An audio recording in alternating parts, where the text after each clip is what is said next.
الحمد لله نحمده ونستعينه ونستغفره ونتوب إليه ونعوذ بالله من شرور أنفسنا وسيئات أعمالنا من يهده الله فلا مضل له ومن يضلل فلا هادي له وأشهد أن لا إله إلا الله وحده لا شريك له وأشهد أن محمدا عبده ورسوله لا نبي بعده يا أيها الذين آمنوا اتقوا الله حق تقاته ولا تموتن إلا وأنتم مسلمون يا أيها الناس اتقوا ربكم الذي خلقكم من نفس واحدة وخلق منها زوجها وبث منهما رجالا كثيرا ونساء واتقوا الله الذي تساءلون به والأرحام إن الله كان عليكم رقيبا يا أيها الذين آمنوا اتقوا الله وقولوا قولا سديدا يصلح لكم أعمالكم ويغفر لكم ذنوبكم ومن يطع الله ورسوله فقد فاز فوزا عظيما أما بعد فإن أصدق الحديث كتاب الله وخير الهدى هدى محمد صلى الله عليه وسلم وشر الأمور محدثاتها وكل محدثة بدعة وكل بدعة ضلالة وكل ضلالة في النار. Para hadirin dan hadirat yang dirahmati oleh Allah Subhanahu wa taala, alhamdulillah pada kesempatan kali ini Allah Subhanahu wa taala masih memberikan kepada kita karunia-Nya, anugerah-Nya, berbagai macam kenikmatan yang kita rasakan, berbagai macam kemudahan yang diberikan kepada kita. Oleh karenanya wajib bagi kita untuk senantiasa bersyukur kepada Allah Subhanahu wa taala, dan di antara bentuk syukur kita kepada Allah adalah menjalankan ketaatan-ketaatan kepada Allah Subhanahu wa taala.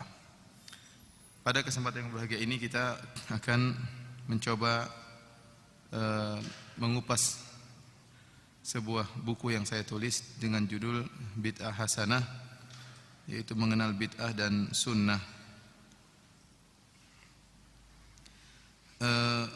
Tentunya kita tahu bahwasanya dalam Islam muncul aliran-aliran beragama, ya, dan sering terjadi perselisihan atau terjadi perdebatan di antara aliran-aliran tersebut. Ada perdebatan-perdebatan yang sebenarnya tidak perlu diperdebatkan, dan ada memang perkara-perkara yang mereka perselisihkan yang sampai pada tingkatan permasalahan usuluddin, yaitu permasalahan inti, permasalahan pokok-pokok dalam agama. Kenyataan yang kita lihat, timbulnya perselisihan-perselisihan tersebut kebanyakannya timbul karena adanya kreasi-kreasi dalam beribadah. Kreasi-kreasi dalam beribadah. Kita dapati masing-masing aliran memiliki kreasi beribadah yang tidak dimiliki oleh aliran yang lain. Masing-masing memiliki ide dalam menjalankan ibadah atau beragama yang tidak dimiliki oleh kelompok yang lain. Dan hal ini sudah diingatkan oleh Nabi sallallahu alaihi wasallam dalam hadisnya, sebagaimana saya nukil pada halaman 8, ya, halaman 8 Rasulullah SAW bersabda, "Fa innahu may ya'ish minkum ba'di fasayara ikhtilafan katsira." Sungguhnya barang siapa yang hidup setelahku, ya, di antara kalian siapa yang hidup setelahku, fasayara ikhtilafan katsira, maka dia akan melihat banyak sekali perselisihan. Maksudnya perselisihan dalam masalah agama. Fa'alaikum bisunnati, maka wajib bagi kalian untuk berpegang teguh dengan sunnahku, wa sunnatil khulafa'ir rasyidin, dan sunnahnya para khulafa'ir rasyidin al-mahdiyyin yang mendapatkan petunjuk, yaitu sunnahnya Abu Bakar, Umar, Uthman dan Ali. Tamassaku biha wa 'addu 'alaiha bin nawajidh, hendaknya kalian berpegang teguh dengan sunnah tersebut, dan gigilah sunnah tersebut, gigitlah dengan geraham kalian. Wa iyyakum wa muhdatsatil umur, dan hati-hatilah kalian tentang perkara-perkara yang baru dalam agama. Fa inna kulla muhdatsatin bid'ah, setiap perkara yang baru dalam agama adalah bid'ah. Wa kullu bid'atin dhalalah wa kullu dhalalatin finnar, dan setiap bid'ah adalah kesesatan. Saya simpulkan pada halaman 9, perhatikan beberapa perkara yang ditekankan dalam hadis ini, yaitu sebagai berikut. Pertama, Nabi sallallahu alaihi wasallam menyatakan akan munculnya banyak perselisihan, yang tentunya adalah perselisihan dalam permasalahan agama. Yang kedua, Nabi sallallahu alaihi wasallam memberikan solusi untuk menghadapi banyaknya perselisihan tersebut, yaitu dengan kembali kepada sunnah Nabi sallallahu alaihi wasallam dan sunnah para khulafaur rasyidin. Perkara yang ketiga, Nabi sallallahu alaihi wasallam memperingatkan bahwasanya perkara-perkara yang dapat merusak solusi yang ditawarkan oleh Nabi adalah munculnya perkara-perkara bid'ah. Jelas bahwasanya kata Nabi akan banyak perselisihan, itu perselisihan masalah agama. Jalan keluarnya berpegang teguh dengan sunnah Nabi dan sunnah para khulafaur rasyidin. Dan hati-hatilah kalian dengan perkara-perkara yang baru dalam agama, yaitu perkara-perkara bid'ah. Sekarang kita lihat Indonesia saja berbagai macam aliran. Ada aliran yang disebut dengan Al-Quraniyun, ya, ada, saya lupa istilah mereka, tapi mazhabnya sama. Ini aliran dunia yang mereka hanya berpegang teguh dengan Al-Quran, mereka tidak mau mempelajari hadis-hadis Nabi SAW. Dan ini berkembang juga di Jakarta. Saya ketemu beberapa orang yang mereka belajar agama dengan metode ini, hanya belajar dengan Al-Quran, adapun hadis-hadis tidak mereka tidak dianggap sebagai sumber hukum, dan ini tentunya aliran yang sesat, ya, karena Islam dibangun di atas Al-Quran dan hadis-hadis Nabi SAW. Contohnya lagi, misalnya, ya, aliran yang sampai menyempal keluar dari Islam seperti Ahmadiyah yang meyakini adanya Nabi baru, ya, ini sangat berbahaya. Contohnya lagi aliran Syiah yang mengkafirkan para sahabat dan memiliki sumber hukum yang lain selain daripada hadis-hadis Nabi SAW, yang menganggap imam-imam mereka juga merupakan maksum, yang kedudukan imam-imam mereka seperti kedudukan Nabi SAW. Ya, belum lagi aliran-aliran yang lain seperti aliran-aliran Sufiyah yang sampai pada di antara mereka mengaku sampai pada tingkatan hakikat.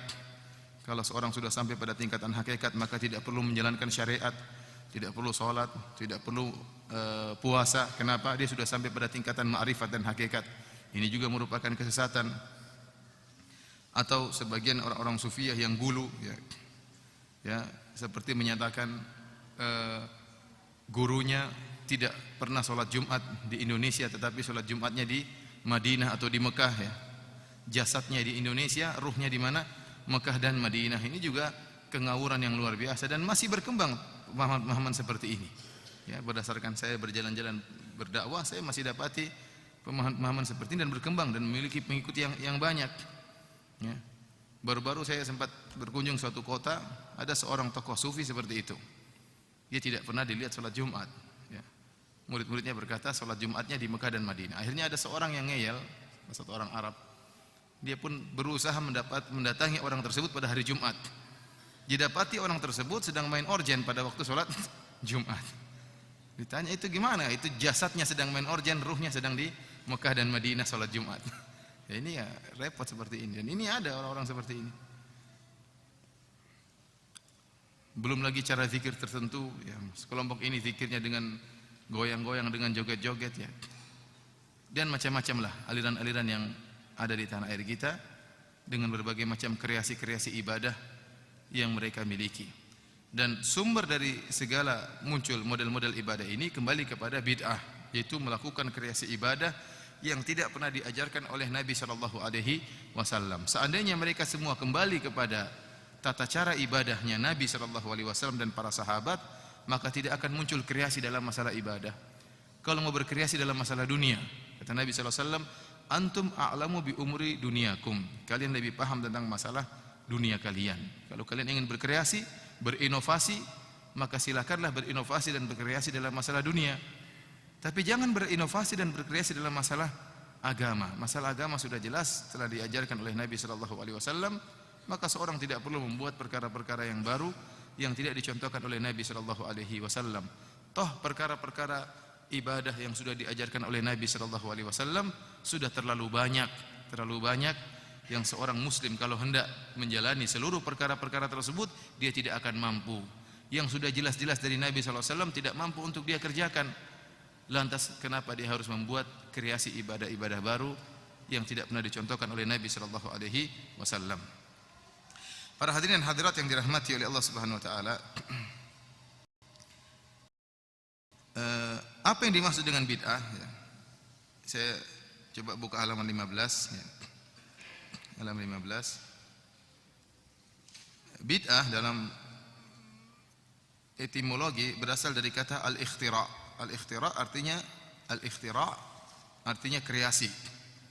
Artinya melakukan suatu perkara yang baru dalam agama yang tidak ada di zaman Nabi sallallahu alaihi wasallam.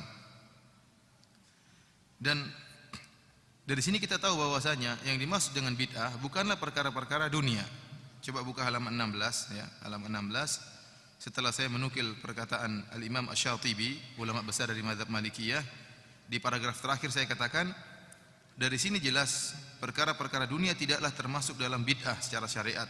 Seperti mobil, zaman dulu tidak ada mobil, motor, radio, televisi, internet dan lain-lain. Ini bukan perkara bid'ah yang dimaksud oleh Nabi sallallahu alaihi wasallam.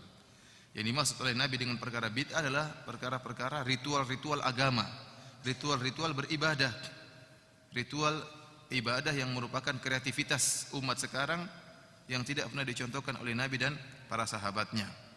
Saya jelaskan beberapa model bid'ah. Kreasi bid'ah datang dalam beberapa bentuk sebagai berikut. Perhatikan, ini beberapa model bid'ah. Yang pertama, halaman 17, perhatikan. Pertama, pengadaan suatu ibadah yang sama sekali tidak disyariatkan secara asal. Artinya secara dalil tidak ada sama sekali.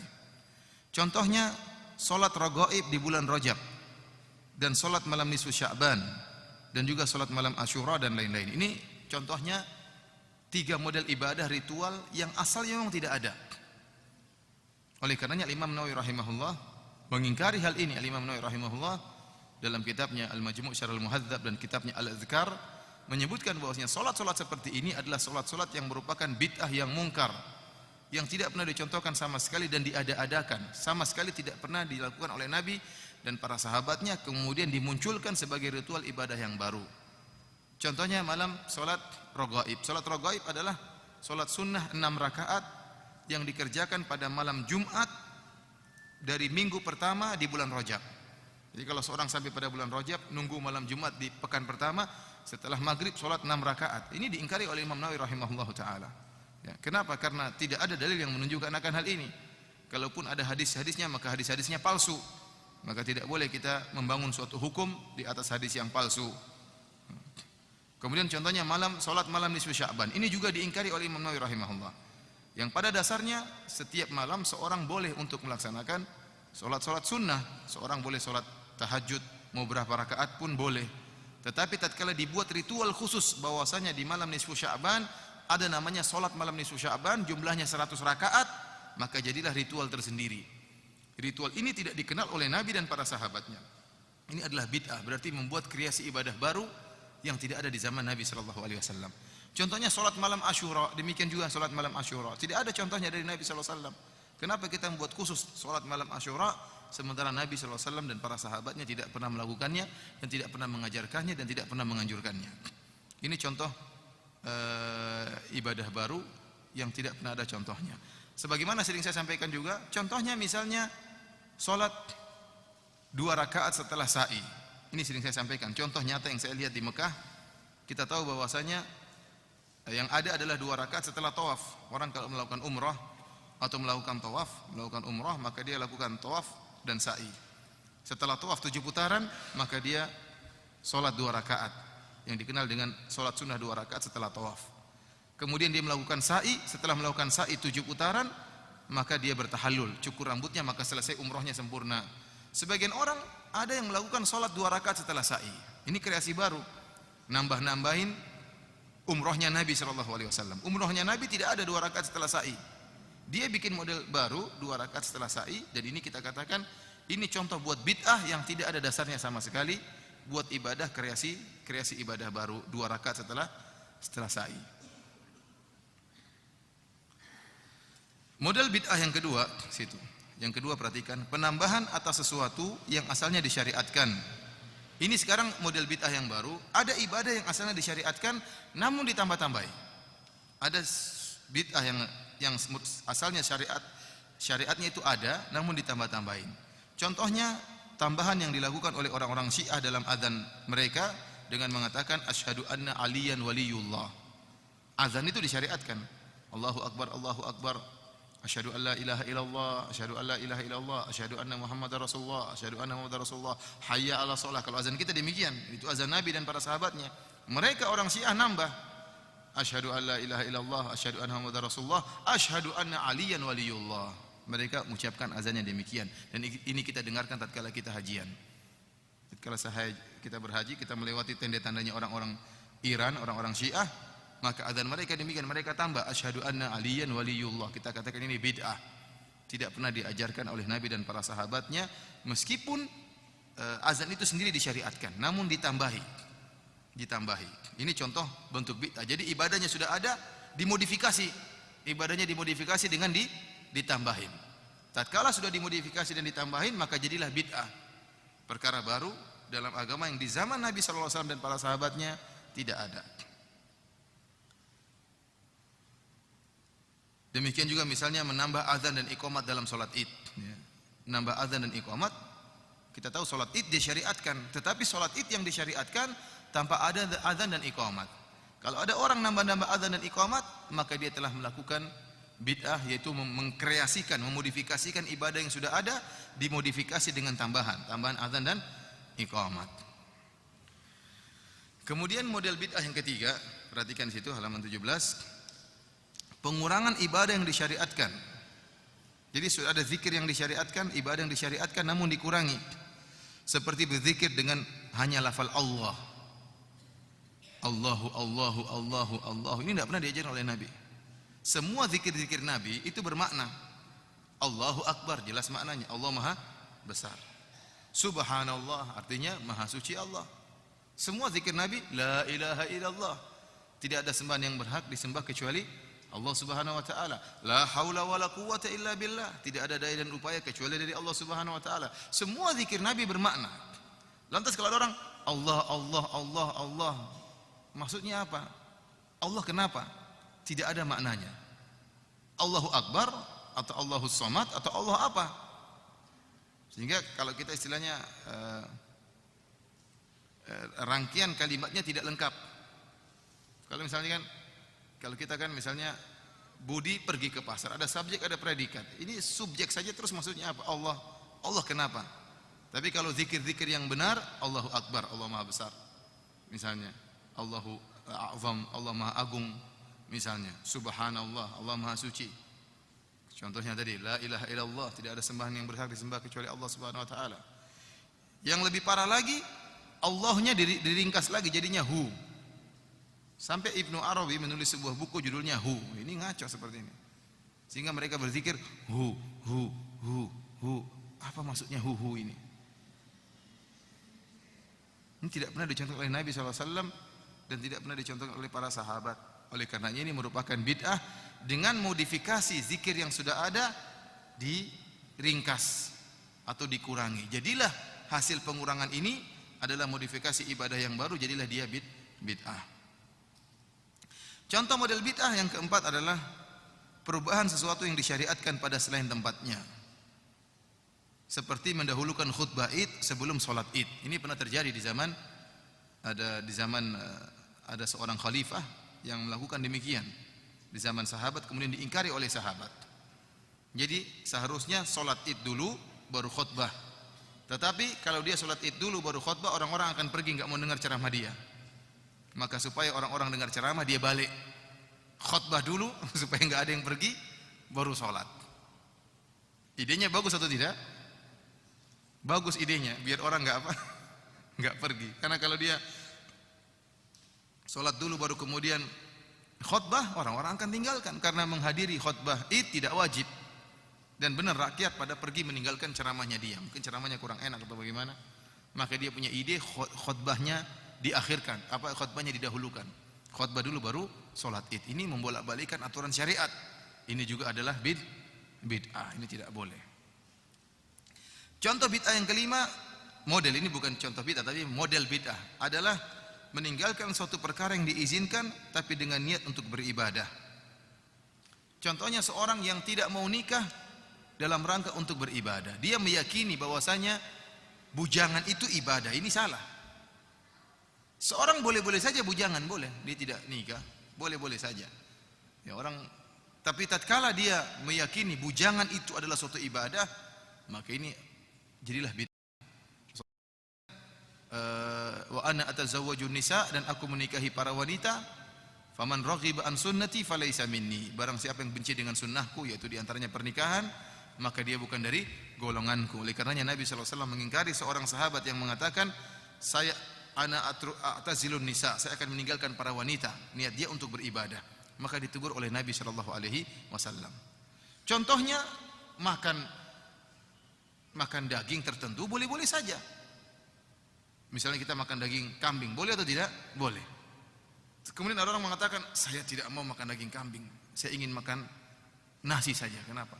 Saya berat, orang-orang semua miskin, saya kok makan daging kambing, sementara orang-orang pada kelaparan tidak bisa makan daging. Tatkala dia menganggap meninggalkan makan daging kambing ini suatu ibadah, maka ini terjerumus dalam bid'ah. Pada dasarnya tidak makan daging kambing enggak jadi masalah. Namun tatkala disertai dengan keyakinan ini merupakan ibadah, maka ini terjerumus dalam bentuk bid'ah. Inilah para hadirin rahmatillah subhanahu wa ta'ala, bentuk-bentuk kreasi dalam ibadah ya. Jadi kita sebutnya tadi ada 5 model. Pertama, membuat kreasi itu, mengkreasikan satu ibadah baru. Yang kedua, menambahi ibadah yang sudah disyariatkan. Yang ketiga, mengurangi ibadah yang sudah disyariatkan. Kemudian yang keempat, memajukan atau memundurkan, berubah-ubah aturan suatu ibadah ya. Harusnya sholat dulu baru khutbah, dibalik khutbah dulu baru sholat. Dan yang kelima adalah meninggalkan suatu perkara yang mubah namun disertai dengan keyakinan itu merupakan ibadah.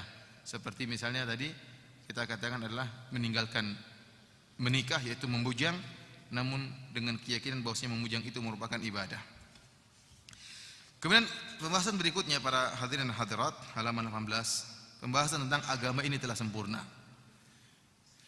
Ayat yang mulia yang turun di akhir hayat Nabi sallallahu alaihi wasallam tatkala Nabi melaksanakan haji wada di padang Arafah, yaitu firman Allah Subhanahu wa taala, "Al-yauma akmaltu lakum dinakum wa atmamtu 'alaikum ni'mati wa raditu lakumul Islam madina."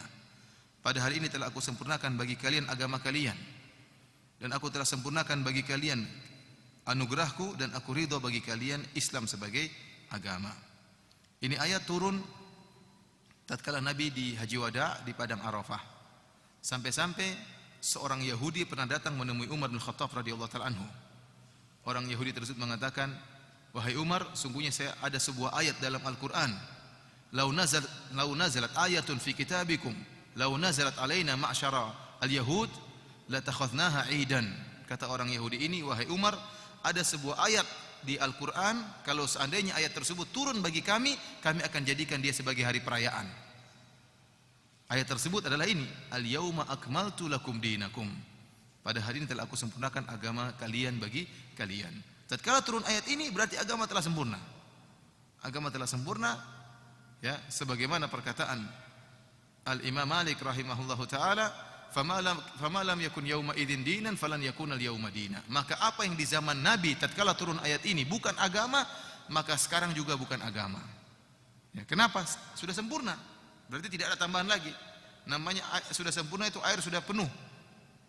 Dalam gelas air sudah penuh, berarti sudah sempurna pengisian gelas ini. Kalau ditambah lagi akan tumpah. Maka apa yang di zaman Nabi merupakan agama, maka zaman sekarang juga pasti tetap merupakan agama. Kalau di zaman Nabi jilbab itu agama, zaman sekarang jilbab juga agama. Dan sebaliknya, apa yang di zaman Nabi bukan agama, zaman sekarang juga bukan agama. Kalau di zaman Nabi ada suatu perkara tidak dianggap sebagai agama, maka zaman sekarang juga bukan agama. Dan ini kaidah yang sangat indah yang diucapkan oleh Al-Imam Malik rahimahullahu taala. Dan ini konsekuensi dari agama sudah sempurna. Sudah lengkap, sudah sempurna. Kalau seandainya ada di zaman Nabi bukan agama, kemudian sekarang jadi agama, berarti agama belum sempurna. Berarti agama belum sempurna. Coba halaman 23, buka halaman 23. Saya bahas tentang konsekuensi buruk dari melakukan ibadah. Melakukan bid'ah, konsekuensi buruk dari melakukan bid'ah yang dianggap hasanah, dianggap baik. Antara lain sebagai berikut. Yang pertama, halaman 23 saya katakan konsekuensi buruk. Orang yang melakukan bid'ah, melakukan kreasi baru dalam agama, berarti ia telah menuduh kurangnya agama Islam.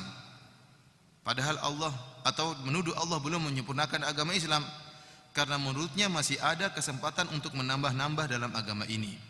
Ini konsekuensi dari orang melakukan bid'ah, berarti seakan-akan dia menganggap agama belum sempurna, maka dia tambah-tambahin. Jadi seakan-akan yang benar harusnya ayatnya turun, Islam tidak akan sempurna sampai munculnya ahlul bid'ah yang terakhir. Kalau sudah muncul ahlul bid'ah penutup, baru sempurna agama ini. Kenapa? Karena masih ada proses penambahan. Agama ini belum sempurna, masih ada proses apa? Penambahan. Kapan penambahan agama ini selesai? Sampai muncul ahlul bid'ah yang terakhir, kreator yang terakhir, kemudian dia meninggal, baru itu sempurna agama. Selama masih ada kreator-kreator yang lain, maka agama belum sempurna, harus ditempel lagi, harus disempurnakan, ditempel. Ini konsekuensi dari kreasi-kreasi bid'ah. Konsekuensi yang kedua, agama Islam senantiasa dalam keadaan kurang, tidak sempurna semenjak zaman Nabi. Benar. Konsekuensinya berarti belum sempurna, masih ada yang kurang bagus, maka ditambah-tambahin lagi dengan ibadah-ibadah baru. Di zaman Nabi tidak ada namanya salat raghaib, di zaman Nabi tidak ada namanya salat nisfu Sya'ban, dibuat sekarang. Nabi tidak ada di zaman Nabi, berarti kurang indah, ditambahinlah model ibadah tersebut di zaman sekarang. Yang konsekuensi yang ketiga, kreasi bid'ah melazimkan menuduh Nabi dengan salah satu dari dua tuduhan. Sekarang kalau ada orang melakukan bid'ah, misalnya melakukan acara hari Asyura, sebagaimana orang-orang Syiah yang mereka memukul-mukul tubuh mereka sampai berdarah-darah, atau misalnya seorang melakukan salat malam nisfu Sya'ban 100 rakaat di malam nisfu Sya'ban. Yang salat ini diingkari oleh, saya ulangi lagi, salat malam nisfu Sya'ban 100 rakaat di malam nisfu Sya'ban ini dikatakan oleh Al-Imam Nawawi rahimahullah sebagai bid'ah yang mungkar, bid'ah yang buruk, yang mungkar, yang tidak pernah diajarkan oleh Nabi dan para sahabatnya. Kita tanya sama orang yang melakukan salat ini, kita katakan, ya akhi, anda sekarang melakukan salat 100 rakaat di malam nisfu Sya'ban. Amalan ini diketahui oleh Nabi atau tidak? Cuma ada dua jawabannya, Nabi tahu atau Nabi tidak tahu. Kita katakan, kalau Nabi, dia akan menjawab Nabi tahu. Kemungkinan pertama dia akan mengatakan Nabi tahu ada amalan ini. Kita bilang kalau Nabi tahu, kenapa Nabi tidak ajarkan? Kenapa Nabi tidak lakukan? Berarti ada agama yang Nabi sembunyikan. Ini sekarang kita bicara tentang salat 100 rakaat di malam nisfu Sya'ban yang dikatakan oleh Imam Nawawi rahimahullah, ulama besar dari mazhab Syafi'i, sebagai bid'ah yang mungkar, bid'ah yang buruk. Kalau ada orang melakukan ibadah ini, maka kita ingkari dia dengan perkataan Imam Nawawi, dan kita tanyakan kepada dia, 100 rakaat yang merupakan ritual ibadah di malam nisfu Sya'ban ini diketahui oleh Nabi atau tidak? Cuma ada dua kemungkinan jawaban. Pertama, dia mengatakan Nabi tahu. Kalau Nabi tahu, kita bilang kenapa Nabi tidak mengajarkannya? Kenapa Nabi tidak pernah melakukannya? Kenapa Nabi tidak pernah mengabarkannya dalam hadis-hadis yang sahih? Kelazimannya berarti Nabi menyembunyikan ilmu. Nabi menyembunyikan ilmu. Nabi tidak pernah mengabarkan, kok kamu tahu? Nah, ini aneh juga. Nabi tidak pernah mengajarkan, kenapa kamu tahu? Kemungkinan yang kedua, dia mengatakan Nabi tidak tahu ada ibadah ini. Ini lebih parah lagi. Kalau Nabi tidak tahu ada namanya salat malam nisfu Sya'ban, kok kamu tahu? Wah, ini bahaya, berarti kamu lebih hebat daripada Nabi sallallahu alaihi wasallam. Dan ini semua berlaku pada semua bid'ah. Contohnya seperti saya katakan tadi, 2 rakaat setelah sa'i. Salat 2 rakaat setelah sa'i. Kita bilang Nabi umrohnya cuma tawaf, kemudian salat 2 rakaat, kemudian sa'i. Kenapa kau tambah 2 rakaat setelah sa'i? Kita tanya sama dia, Nabi tahu enggak ada 2 rakaat setelah sa'i?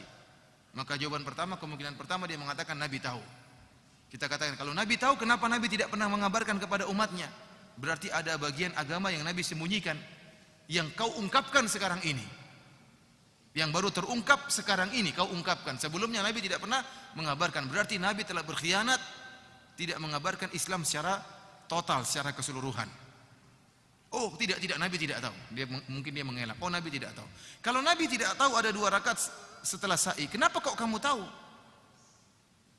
Jadi semua bid'ah kita katakan demikian. Kalau ini merupakan bagian dari agama, mestinya Nabi tahu. Mestinya Nabi tahu. Kalau Nabi tahu, kenapa Nabi tidak ajarkan? Berarti Nabi menyembunyikan ilmu. Kok baru sekarang kamu yang mengungkapkan? Oleh karenanya ini kelaziman dari perbuatan-perbuatan bid'ah.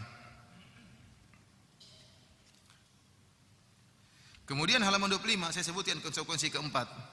Konsekuensi dari bid'ah hasanah berarti Nabi dan para sahabat dan juga para salafus saleh mereka tidak pernah melaksanakan ibadah ini sehingga mereka terluputkan dari pahala ibadah ini. Seperti tadi contohnya salat 100 rakaat di malam nisfu Sya'ban. Nabi tidak pernah mengerjakan, para sahabat tidak pernah mengerjakan. Empat imam mazhab tidak pernah mengerjakan.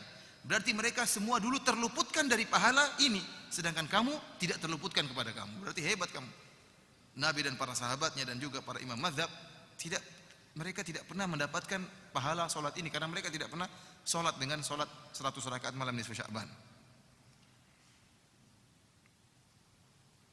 Kemudian konsekuensi yang kelima, saya katakan sesungguhnya membuka pintu bid'ah hasanah akan mengantarkan kepada perubahan agama dan juga akan membuka pintu-pintu hawa nafsu, pemikiran dan pendapat.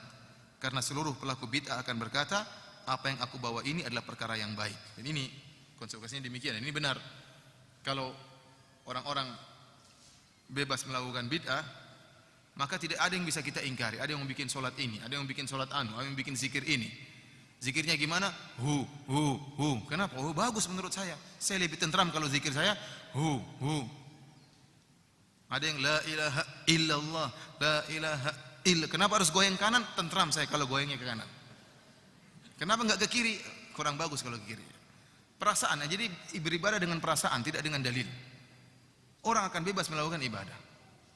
Saya mau bikin solat misalnya tahiyatul masjid berjamaah.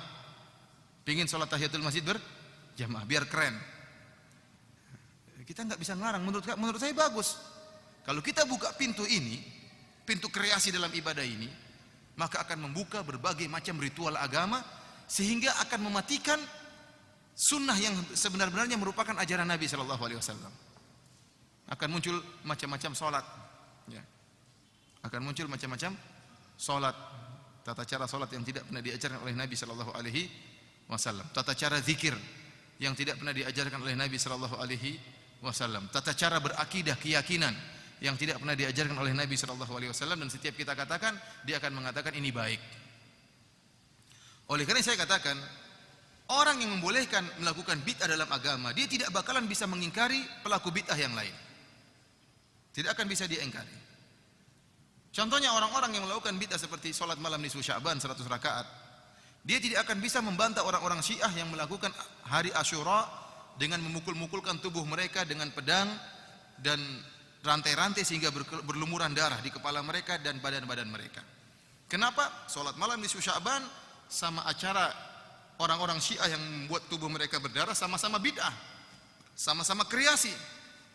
Maka mereka yang melakukan salat malam nisfu Sya'ban ini tidak bisa mengingkari orang-orang Syiah. Kenapa? Kalau orang Syiah ditanya, kenapa kalian melakukan hal ini? Ini kebodohan, mukul-mukul tubuh sampai keluar darah, ini merupakan kebodohan. Mereka akan mudah dengan menjawab, kami melakukan ini adalah kebaikan karena kami ingin merasakan kepedihan dan kepiluan, kesakitan yang dirasakan oleh Al-Husain. Tujuan mereka baik. Mereka mukul-mukulkan tubuh supaya kata mereka kita bisa merasakan penderitaan yang dirasakan oleh Al-Husain bin Ali bin Abi Thalib tatkala dibunuh di Karbala radhiyallahu taala anhu. Ya. Oh, itu tidak baik lah. Tidak bisa. Menurut kami baik. Menurut kami baik. Oleh karena saya katakan orang yang bolehkan melakukan bid'ah hasanah, ya, kreasi dalam ibadah, maka akan memunculkan berbagai macam aliran dan mereka tidak bisa saling menyalahkan, masing-masing bebas. Karena dasar hukumnya adalah menurut saya, perasaan saya baik, maka saya berhak melakukannya. Ini berbahaya bagi agama. Akhirnya sunnah Nabi sallallahu alaihi wasallam ditinggalkan. Sunnah Nabi sallallahu alaihi wasallam ditinggalkan dan mati redup gara-gara muncul bid'ah yang berbagai macam bid'ah. Ya akhi, sebenarnya saya terkadang salat di sebagian masjid. Akhirnya antara azan dan iqamat kan waktunya panjang itu. Antara azan dan iqamat. Ada senandung-senandung saya dengar mengganggu sekali. Padahal antara azan dan iqamat banyak yang bisa kita lakukan. Disunahkan untuk berdoa antara azan dan iqamat. Disunahkan untuk sholat sunnah. Kita bisa menunggu dengan baca Al-Quran dengan suara yang lirih, tidak boleh mengganggu yang lain. Tatkala muncul senandung-senandung ini terganggu, buyar semua, nggak bisa kita mau sholat sunnah juga terganggu, mau berdoa juga terganggu. Kenapa? Ada ritual antara azan dan iqamat dengan senandung-senandung yang saya tidak tahu maksudnya apa. Mengganggu. Saya pernah masuk dalam satu masjid sholat. kemudian menunggu adzan dan iqamat, maka terdengar dari dalam ada orang yang bersenandung dengan salawatan. Ya silakan bersalawat, tapi jangan keras-keras kemudian mengganggu orang lain. Salatullah salat, keras sekali, sampai bagus pakai ada nada awalnya, ada refnya. Pokoknya saya mau mengaji nggak bisa, mau berdoa nggak bisa. Ya udah saya tunggu aja, terus mau gimana lagi? Mau bersalawat sendiri juga terganggu sama ini. Sementara dia senandungnya begitu indah. Begitu waktunya qomat dia keluar tukang senandung tadi, ternyata rambutnya sebelahnya merah, sebelahnya ya memang anak metal yang sedang bersalawat tadi. Rambutnya sebelahnya apa? Merah, sebelahnya hijau apa hitam ya. Ya wajar. Nah, ini apakah seperti ini sunnah Nabi sallallahu alaihi wasallam? Nabi saja melarang orang yang baca Quran keras-keras karena mengganggu orang yang lain, bisa dia terganggu.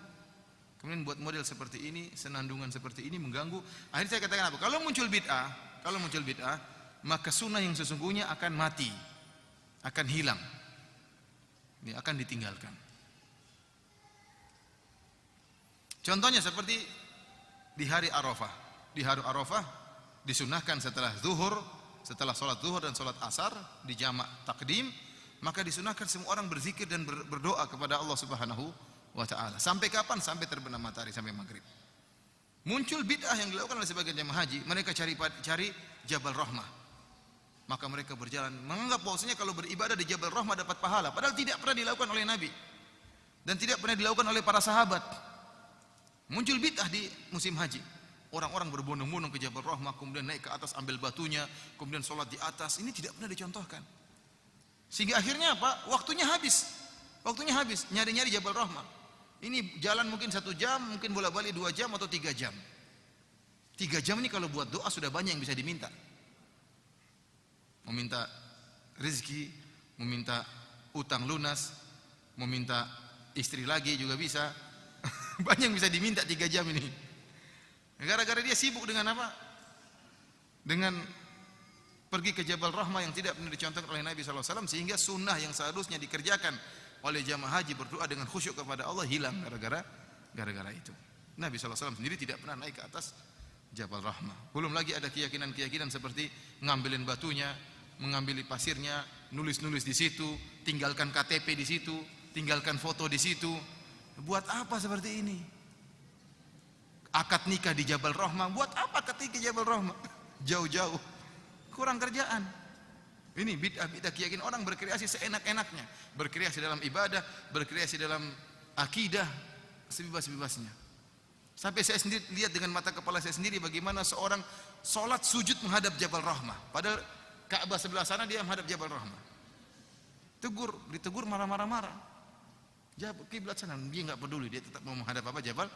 Jabal Rahmah. Ini kalau sudah muncul bid'ah, maka sunnah itu akan tertutupi. Para hadirin rahmati Allah Subhanahu wa taala, saya bahas kemudian pada halaman 27 tentang bahwasanya niat baik saja tidak cukup. Kita berhusnudzon bahwasanya seluruh pelaku bid'ah, para kreator dalam masalah agama ini, mereka niatnya baik semuanya. Namun ingat bahwasanya niat baik tidak cukup dalam diterimanya suatu amalan ibadah. Harus digabungkan antara niat baik dengan ibadah yang sesuai dengan ajaran Nabi sallallahu alaihi wasallam. Adapun hanya berniat baik saja maka tidak cukup. Saya akan sebutkan banyak dalil yang menunjukkan akan hal ini. Contohnya lihat halaman 30, contoh pertama, halaman 30 ya. Anil Bara' bin Azib qala, Anil Bara' bin Azib radhiyallahu anhu dia berkata, Rasulullah sallallahu alaihi wasallam berkhutbah kepada kami di waktu Yaumun Nahar, yaitu hari Idul Adha setelah salat. Kemudian Nabi berkata, barang siapa yang salat dengan salat kami dan menyembelih dengan sembelihan kami, maka dia telah benar sembelihannya. Wa man nasaka qabla salat, dan barang siapa yang menyembelih sebelum salat, fatilka syatul lahmin, maka sembelihannya itu bukan sembelihan korban tapi sembelihan kambing biasa. Jadi ada aturan kalau kita mau nyembelih harus setelah salat baru nyembelih, tidak boleh sembelih sebelumnya. Maka ada seorang sahabat yang bernama Abu Burdah bin Niyar, dia punya idenya baik. Dia mengatakan, ya Rasulullah, wallahi laqad nasaktu qabla an akhruja ila salat. Wahai Rasulullah, saya telah menyembelih kambingku sebelum salat. Wa araftu anna al-yawma yawmu aklin wa syurbin, dan saya tahu bahwasanya hari ini adalah hari raya, hari makan dan minum. Fata'ajjaltu wa akaltu at'amtu ahli wa jiran. Aku pun segera menyembelih kambingku dan aku beri makan kepada keluargaku dan juga kepada tetangga-tetanggaku. Maka Nabi mengatakan, kambingmu hanyalah kambing sembelihan biasa, bukan kambing korban. Kenapa? Dia punya niat baik.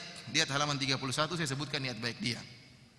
Abu Burdah berkata, wa ahbabtu an takuna syati awwala ma yuthbah fi baiti. Aku ingin agar kambingku adalah kambing yang pertama kali disembelih di rumahku. Kemudian juga dia berkata, wa inni ajjaltu nasikati liut'ima ahli wa jirani wa ahla dari. Niat dia agar segera menyembelih kambingnya untuk memberi makan kepada keluarganya, kepada tetangga-tetangganya dan kepada anggota rumahnya. Lihat, ini niat baik yang dilakukan oleh Abu Burdah. Jadi dia hendak menyembelih kambing sebelum sholat Id, niatnya agar segera bisa dia hidangkan kepada keluarganya, dihidangkan kepada tetangga-tetangganya dan kepada anggota keluarganya. Dan ini baik daripada pulang dari sholat Id baru nguliti kambing, baru nyembelih kambing, masih lama memasak. Bayangkan sholat Id balik baru nyembelih kambing, kemudian dikuliti, butuh waktu lama.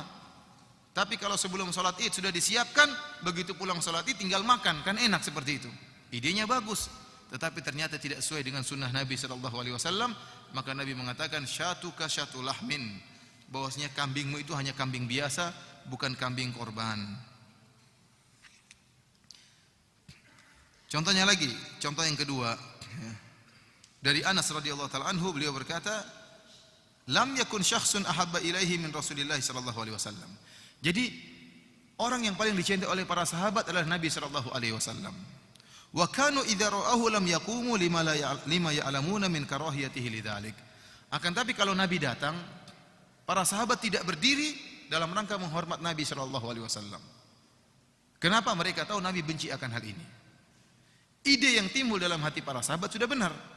Namanya orang kalau datang kemudian kita berdiri, orang itu akan senang, merasa dihormati. Dan itu juga terbetik dalam hati-hati para sahabat, dan mereka ingin berdiri menyambut kedatangan Nabi, menghormati Nabi. Akan tapi mereka timbang dengan sunnah, ternyata Nabi tidak suka dengan cara seperti itu. Nabi tidak suka kalau dia dihormati dengan berdiri. Nabi tidak suka. Ya. Oleh karenanya kebiasaan apa yang dilakukan di sekolah-sekolah kita, tatkala guru masuk suruh berdiri baru assalamualaikum warahmatullah atau selamat pagi Pak, ini enggak benar seperti ini. Enggak benar. Ini tidak disukai oleh Nabi sallallahu alaihi wasallam. Meskipun menurut kacamata manusia itu bagus, namun menurut kacamata syariat tidak boleh seperti ini. Tidak boleh.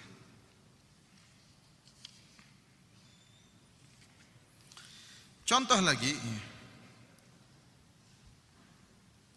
seperti contoh ketiga tentang kisah 3 orang sahabat yang datang menemui istri-istri Nabi bertanya tentang ibadah Nabi.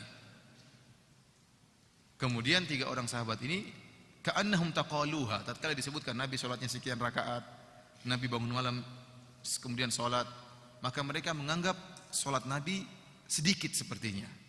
Kenapa mereka mengatakan Nabi ibadahnya segitu wajar karena dia sudah dijamin masuk surga, telah diampuni dosa-dosanya yang telah lalu dan telah datang. Adapun kita belum tentu masuk surga. Kalau begitu logikanya ibadah kita harus lebih banyak daripada Nabi. Tentu perhatikan logika ini ya. Ini hadis yang diriwayatkan oleh Bukhari dan Muslim ya. Jadi kisah tentang 3 sahabat, di antara sahabat tersebut adalah Ali bin Abi Thalib ya. Sahabat-sahabat yang mulia. Kemudian Abdullah bin Amr bin As dan Utsman bin Maz'un. Jadi 3 sahabat yang datang menemui Nabi, 3 sahabat yang mulia. Pertama Ali bin Abi Thalib, yang kedua Abdullah bin Amr bin As, yang ketiga Utsman bin Maz'un. 3 sahabat ini datang menemui istri-istri Nabi bertanya, wahai istri-istri Nabi, bagaimana ibadahnya Nabi tatkala di rumah?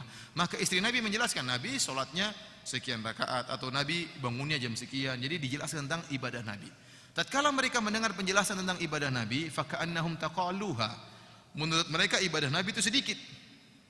Bukanlah maksud mereka untuk mencela ibadah Nabi, namun mereka bandingkan dengan diri mereka. Kata mereka, Nabi Muhammad SAW telah dijamin masuk surga, ibadahnya segitu. Kalau begitu kita harus lebih banyak. Ini logika yang benar. Logika yang benar. Kalau Nabi sudah dijamin masuk surga, ibadahnya misalnya sekian, maka kita harusnya lebih lagi. Karena kita tidak terjamin masuk surga. Kalau Nabi yang setiap dosanya diampuni oleh Allah, ibadahnya sekian, maka kita yang tidak jelas dosanya diampuni atau tidak, maka ibadah kita harus lebih banyak. Ini logika yang benar. Maka akhirnya mereka bertekad. Maka yang satu mengatakan, ana sa'asum wala uftir, saya akan puasa terus dan saya tidak akan berbuka. Supaya masuk surga. Saya akan berpuasa terus dan tidak akan berbuka. Yang satu mengatakan, usholli lail wala akum wala anam, saya akan sholat malam terus dan saya tidak tidur. Bagus idenya, semangat. Yang ketiga mengatakan, a'tazilun nisa, saya akan meninggalkan para wanita, saya akan membujang dalam rangka untuk beribadah. Ini ide mereka muncul setelah mereka mengolah logika mereka. Kalau Nabi saja sudah masuk surga, sholatnya sekian, maka harus saya lebih. Karena saya lebih tidak terjamin, maka ibadah saya harus lebih. Maka sampailah kabar ini kepada Nabi SAW. Maka Nabi tegur mereka. Nabi tidak mengatakan, ayo puasa terus insya Allah kuat. Tidak. Nabi tidak mengatakan, ayo sholat malam gak usah tidur, insya Allah kuat. Kalau orang tekad maka kuat. Sudah kamu membujang aja supaya bisa rajin ibadah. Nabi tidak mengatakan demikian. Tapi Nabi bantah satu persatu. Nabi mengatakan, saya fa inni atqakum lillahu akhsyakum. Aku adalah orang yang paling bertakwa kepada Allah dan yang paling khasyah, yang paling takut kepada Allah Subhanahu wa taala. Walakin asum wa uftir, tapi saya berpuasa dan saya berbuka. Wa usolli lail wa anam, saya salat malam dan saya tidur. Wa atazawwajun nisa, dan saya menikahi para wanita. Faman raghiba an sunnati falaysa minni, barang siapa yang membenci sunnahku maka bukan dari golonganku. Lihat di sini, ternyata niat baik kalau tidak sesuai dengan sunnah Nabi maka tertolak. Maka tertolak. Ide yang bagus, ide yang cemerlang tidak sesuai dengan sunnah Nabi maka tertolak. Contoh keempat, Al-Imam Abu Daud As-Sijistani dalam Sunan Abu Daudnya, dalam sunannya meriwayatkan dengan sanad yang hasan dari Mujahid. Dia berkata, "Kuntu ma Ibnu Umar fa thawwaba rajulun fi adh-dhuhri aw al-'asr, fa qala ukhruj bina fa inna hadhihi bid'ah." Jadi suatu saat Ibnu Umar masuk di masjid. Biasa di masjid dikumandangkan azan, azan zuhur atau azan asar, azan yang ma'ruf. Setelah azan, tiba-tiba ada acara berikutnya, ritual berikutnya. Apa ritual berikutnya? Namanya taswib. Taswib adalah, coba halaman 39, Al-Aini menjelaskan namanya taswib, yaitu maksud dari seorang melakukan taswib pada zuhur, yaitu orang tersebut keluar ke pintu masjid dan menyeru, "Salatlah, semoga Allah merahmati kalian." Jadi selain azan ada acara berikutnya. Seorang di depan pintu masjid kemudian mengatakan, "As-salata rahimakumullah. As-salata rahimakumullah." Panggilan bagus. Ayo salat, semoga Allah merahmati kalian. Dia tidak mencukupkan dengan azan, tapi dia tambah dengan ide yang baru, yang ide tersebut indah. Di depan pintu masjid berkata, "As-salata rahimakumullah, as-salata rahimakumullah." Tatkala Ibnu Umar melihat ritual seperti ini, dia keluar dari masjid. Ini bid'ah, kata dia, enggak suka. Kenapa? Seakan-akan azan tidak cukup. Perlu ditambah dengan tambahan-tambahan seperti itu. Saya tanya sama antum, niat orang yang teriak-teriak itu bagus atau tidak niatnya? Bagus niatnya. Dan menyuruh orang sholat bagus atau tidak? Bagus. Namun tatkala menjadi ritual, seakan-akan ritual tambahan setelah azan, maka ini jadi bid'ah. Maka ditinggalkan oleh Ibnu Umar radhiyallahu taala anhu. Contoh yang kelima, perhatikan. Halaman 40. Ada seseorang bersin di sisi Ibnu Umar. Ibnu Umar radhiyallahu anhu sahabat. Ada seorang bersin di sisi Ibnu Umar, lalu ia berkata, "Alhamdulillahi wassalamu ala Rasulillah." Dia bersin. Harusnya kan cuma alhamdulillah, tapi dia tambah dengan salawat dan salam kepada Nabi sallallahu alaihi wasallam. Jadi, alhamdulillah sallallahu alaihi wasallam. Ada tambah apa? Salawatnya. Diingkari oleh Ibnu Umar. Maka Ibnu Umar mengatakan, "Ma hakadha allamana Rasulullah sallallahu alaihi wasallam." Nabi tidak mengajarkan kepada kita seperti ini, tetapi Nabi mengajarkan cuma alhamdulillah ala kulli hal. Lihat di sini, orang yang bersin tersebut niatnya baik. Maka dia bersin, setelah bersin dia mengucapkan alhamdulillah, kemudian dia bersolawat kepada Nabi sallallahu alaihi wasallam. Dan kita tahu bahwasanya solawat kepada Nabi dianjurkan. Namanya bersolawat kepada Nabi dianjurkan, kapan saja dianjurkan untuk bersolawat. Namun yang jadi masalah tatkala solawat ini dijadikan ritual sebagai zikir setelah bersin. Tatkala salawat ini dijadikan ritual sebagai zikir setelah bersin, maka jadilah bid'ah. Sesungguhnya orang boleh bersalawat kapan saja, mau bersalawat sebelum bersin, mau bersalawat setelah bersin, mau salawat sebelum makan, sudah makan, mau di jalan bersalawat, mau di masjid bersalawat, di mana-mana saja bersalawat boleh. Dan Allah perintahkan kepada umat manusia untuk bersalawat kepada Nabi Muhammad sallallahu alaihi wasallam. Ya ayyuhalladzina amanu shallu alaihi wa sallimu taslima. Wahai orang yang beriman, bersalawatlah dan bersalamlah kalian kepada Nabi sallallahu alaihi wasallam. Ini asalnya, boleh bersalawat kapan saja. Namun tatkala salawat tersebut dijadikan ritual khusus setelah bersin, sebagai zikir setelah bersin, maka jadilah dia bid'ah. Setiap orang bersin, Hashim, alhamdulillah, Allahumma sholli ala Muhammad. Ah, ini jadi bid'ah. Kenapa? Kata Ibnu Umar, Rasulullah tidak pernah mengajarkan kami seperti ini. Rasulullah SAW hanya mengajarkan cuma mengucapkan alhamdulillahi rabbil alamin. Oleh karenanya para hadirin rahmati oleh Allah Subhanahu wa taala, Ibnu Hajar berkata, lihat halaman 41. Ibnu Hajar membantah bid'ah yang dilakukan oleh sebagian orang. Beliau mengatakan, dan tidak ada asalnya apa yang biasa dilakukan oleh banyak orang, yaitu setelah bersin mereka menyempurnakan membaca surat Al-Fatihah. Jadi setelah Hashim, alhamdulillahirabbil alamin arrahmanir rahim maliki yaumiddin iyyaka na'budu wa iyyaka nasta'in ihdinas siratal mustaqim siratal ladzina an'amta 'alaihim ghairil maghdubi 'alaihim waladdallin amin. Saya tanya sama antum, baca Al-Fatihah baik atau tidak? Kapan saja baik atau tidak? Kapan saja baik. Namun tatkala dijadikan ritual setelah bersin, ini tidak baik. Kenapa? Muncul ritual baru yang tidak dikenal oleh Nabi dan para sahabatnya. Kita bilang belum sempurna, lanjut. Harusnya bukan cuma Al-Fatihah juga, Al-Baqarah juga lanjut. Jadi setiap bersin, Hashim, alhamdulillahirabbil alamin waladdallin amin, alif lam mim dzalikal kitabul la raiba fihi. Kenapa enggak sekalian khatamkan Al-Qur'an setelah bersin? Oleh karenanya yang jadi masalah adalah membuat ritual-ritual baru yang menurut kita baik, namun ternyata tidak dikerjakan oleh Nabi sallallahu alaihi wasallam. Intinya niat baik itu tidak cukup. Karena kalau kita membuka pintu ini orang akan berkreasi. Coba sekarang kita tahu bahwasanya misalnya seorang masuk masjid atau keluar masjid, apa doa keluar masjid? Apa? Allahumma inni as'aluka min fadlik. Kalau masuk masjid, Masya Allah, Allahumma aftah li abwaba rahmatik. Sekarang masuk masjid, keluar masjid, doanya as'aluka Allahumma inni as'aluka min fadlik. Ya Allah, aku minta kepada engkau karuniamu. Kita mau keluar masjid. Itu yang diajarkan oleh Nabi SAW. Seandainya ada orang berlogika, kita kalau masuk masjid banyak setan. Supaya kita tidak diganggu setan, sebelum kita keluar masjid, kita baca ayat kursi. Jadi di depan pintu masjid, Allahu la ilaha illa huwal hayyul qayyum la ta'khudhuhu sinatun wa la nawm. Kamu ngapain? Di luar banyak setan. Akhirnya jadilah ritual zikir doa masjid, nambah-nambahin zikirnya yang diajarkan oleh Nabi sallallahu alaihi wasallam. Atau doa masuk WC doanya Allahumma inni a'udzubika minal khubuthi wal khaba'ith. Ya Allah, aku berlindung kepada engkau dari jin betina dan jin lelaki. Kita bilang, wah ini doanya kurang mantap, setan terlalu banyak. Kita baca lagi ayat kursi sebelum masuk WC. Allahu la ilaha illa huwal hayyul qayyum. Atau kita baca surat Al-Baqarah. Kalau dibuka pintu ini, maka akan banyak orang yang berkreasi. Oleh karena saya katakan, ikhwani fillah akhwati fiddin azani Allah iyyakum, niat yang baik tidak cukup. Kalau kita hanya mengandalkan niat yang baik, maka terlalu banyak kreasi ibadah yang bisa kita lakukan. Ya. Contohnya, azan dan iqamat baik atau tidak? Baik. Azan bagus atau tidak? Azan bagus. Mengagungkan Allah Subhanahu wa taala.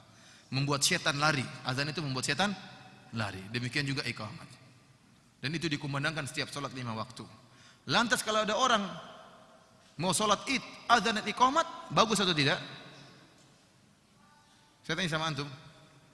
Kalau ada azan dan iqamat untuk salat Id, bagus atau tidak? Tidak bagus. Kenapa? Tidak pernah dicontohkan oleh Nabi dan para sahabatnya. Jawabannya cuma satu. Kenapa orang-orang tidak azan dan iqamat tatkala salat Id, Idul Fitri, Idul Adha? Bukan karena azannya tidak bagus, azannya bagus, iqamatnya bagus. Namun meletakkan azan dan iqamat tersebut pada salat Id adalah perkara yang baru dalam agama, bid'ah. Kenapa tidak pernah dikerjakan oleh Nabi sallallahu alaihi wasallam? Sebagaimana saya sering contohkan juga, salat tahiyatul masjid bagus. Sholat berjamaah bagus. Kalau ada orang punya ide, kita bikin modifikasi baru. Sholat tahiyatul masjid berjamaah. Bagus atau tidak? Orang akan heran. Coba antum sekali-sekali praktek sholat tahiyatul masjid berjamaah. Sholat apa ini? Sholat tahiyatul masjid berjamaah. Ya, orang akan heran.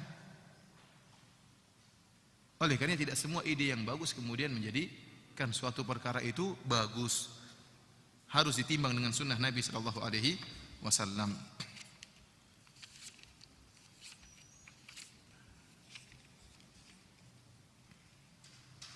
Demikian juga kalau seorang punya ide. Kan sholat 2 rakaat bagus. Bagaimana kalau ada seorang tawaf 7 putaran? Setiap tawaf, 1 kali tawaf sholat 2 rakaat. Tawaf berikutnya lagi sholat 2 rakaat. Tawaf berikutnya lagi sholat. Ini bagus atau tidak? Hah? Kalau ada orang ngeyel, kok kamu larang saya sholat? Saya sholat kapan saja boleh di Ka'bah. Setiap kali 1 putaran saya ingin sholat. Kenapa kau larang? Apa jawabannya? Jawabannya cuma satu, di zaman Nabi tidak dicontohkan. Itu aja jawabannya. Karena antum kalau debat tentang sholat itu buruk, nggak mungkin. Sholat itu bagus. Sholat itu sesuatu yang bagus, sujud kepada Allah Subhanahu Wa Taala. Tidak ada dalil kita, tidak ada hujah kita, tidak ada argumen kita untuk melarang dia kecuali satu argumen. Kita katakan Nabi tidak pernah melakukannya. Itu argumen itu. Kenapa? Agama telah sempurna.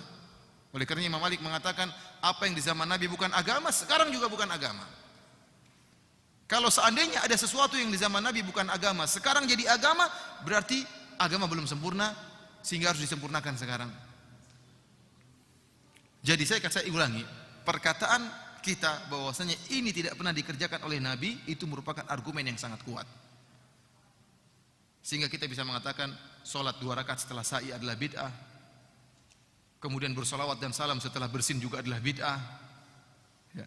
Membaca ayat kursi sebelum keluar dari masjid juga adalah bid'ah. Salat tahiyatul masjid berjamaah adalah bid'ah.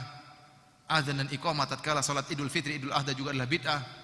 Dalilnya cuma satu, karena itu semua tidak pernah dikerjakan oleh Nabi di zaman Nabi sallallahu alaihi wasallam. Para hadirin hadirat yang dirahmati Allah Subhanahu wa taala, kita lanjutkan sekarang bab yang kedua.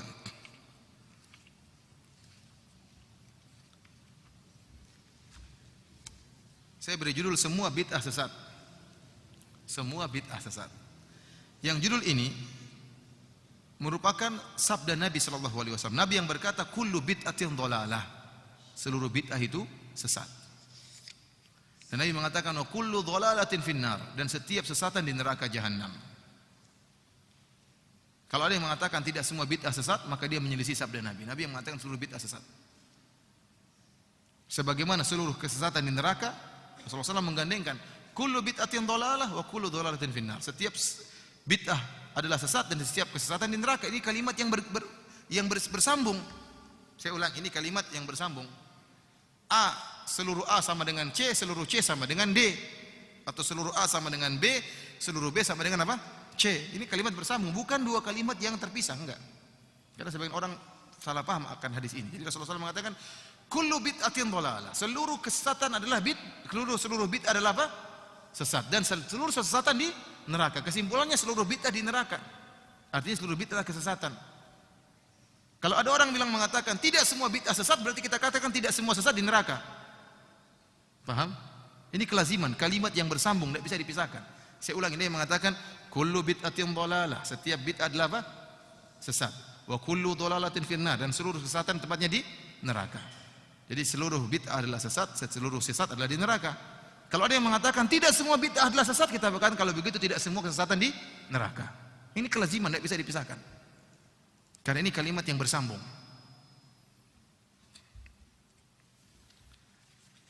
Namun kita tidak pungkiri. Kita dapati sebagian ulama yang menyatakan adanya bid'ah hasanah, seperti ulama Syafi'iyah. Saya akan sebutkan di sini biar kita paham apa maksud mereka dengan bid'ah hasanah.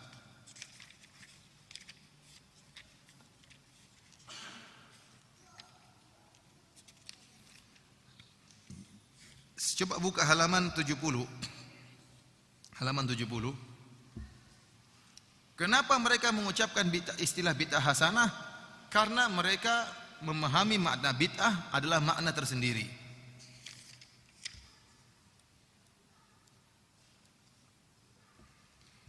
Sebelumnya mohon maaf ya, coba antum buka halaman 60. Halaman 60. Ya.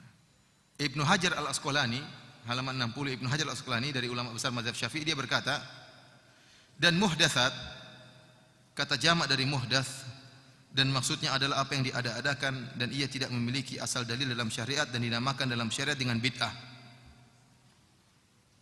Kemudian beliau mengatakan bid'ah dalam syariat tercela. Perhatikan di situ, bid'ah dalam syariat tercela berbeda dengan bid'ah dalam bahasa.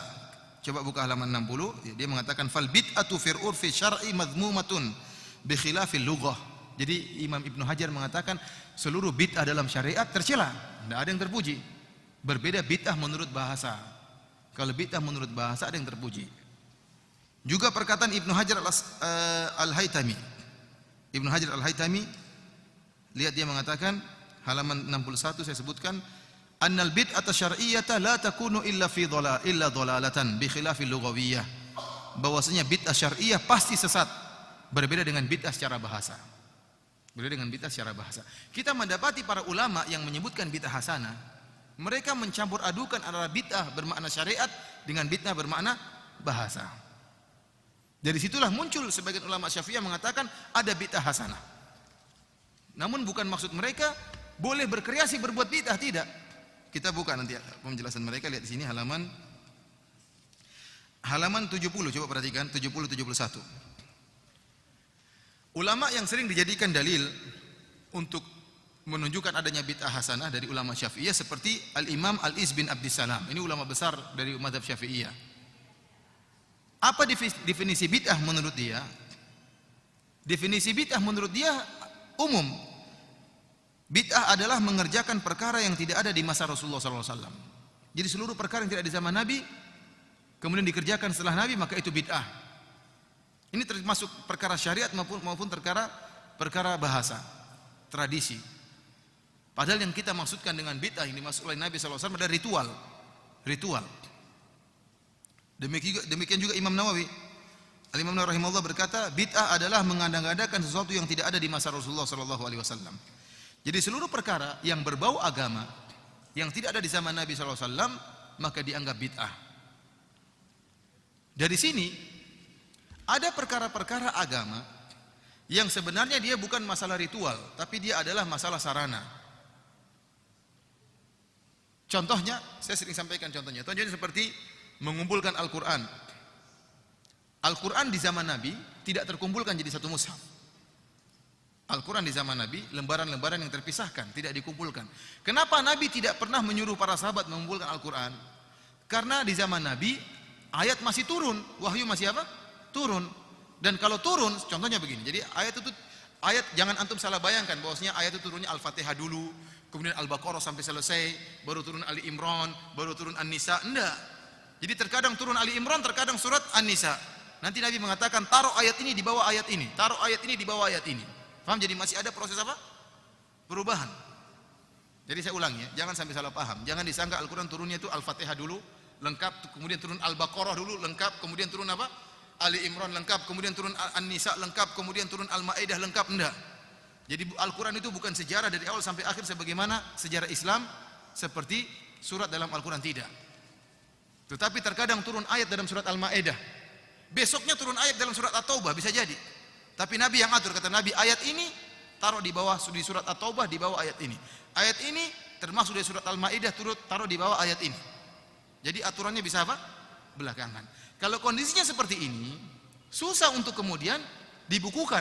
Paham atau tidak? Karena bisa jadi turun ayat di tengah-tengah masuk dalam surat Al-Baqarah. Bisa jadi sebelum Nabi meninggal turun ayat masuk dalam surat Al-Maidah. Seperti ayat Al-Yauma akmaltu lakum dinakum. Ayat terakhir turun dalam Al-Quran ternyata dia nomor 3 di surat Al-Maidah atau nomor 2. Ini paham atau tidak? Paham atau tidak? Saya ulangi lagi biar lebih paham. Jadi Al-Quranul Karim turunnya bukan Al-Fatihah ayat pertama, hari ini turun ayat pertama, besok turun ayat kedua, besok turun ayat ketiga, tidak. Kemudian setelah Al-Fatihah selesai turun surat Al-Baqarah, hari ini 10 ayat turun, ayat 1 sampai 10, besoknya ayat 11 sampai 20. Enggak begitu cara turunnya Al-Quran. Al-Quran turun berdasarkan kejadian-kejadian. Sehingga ayatnya terkadang hari ini turun surat Al-Maidah, bisa jadi besok turun surut misalnya juz amma. Tidak teratur. Tetapi pengaturannya Tapi pengaturannya Nabi yang atur.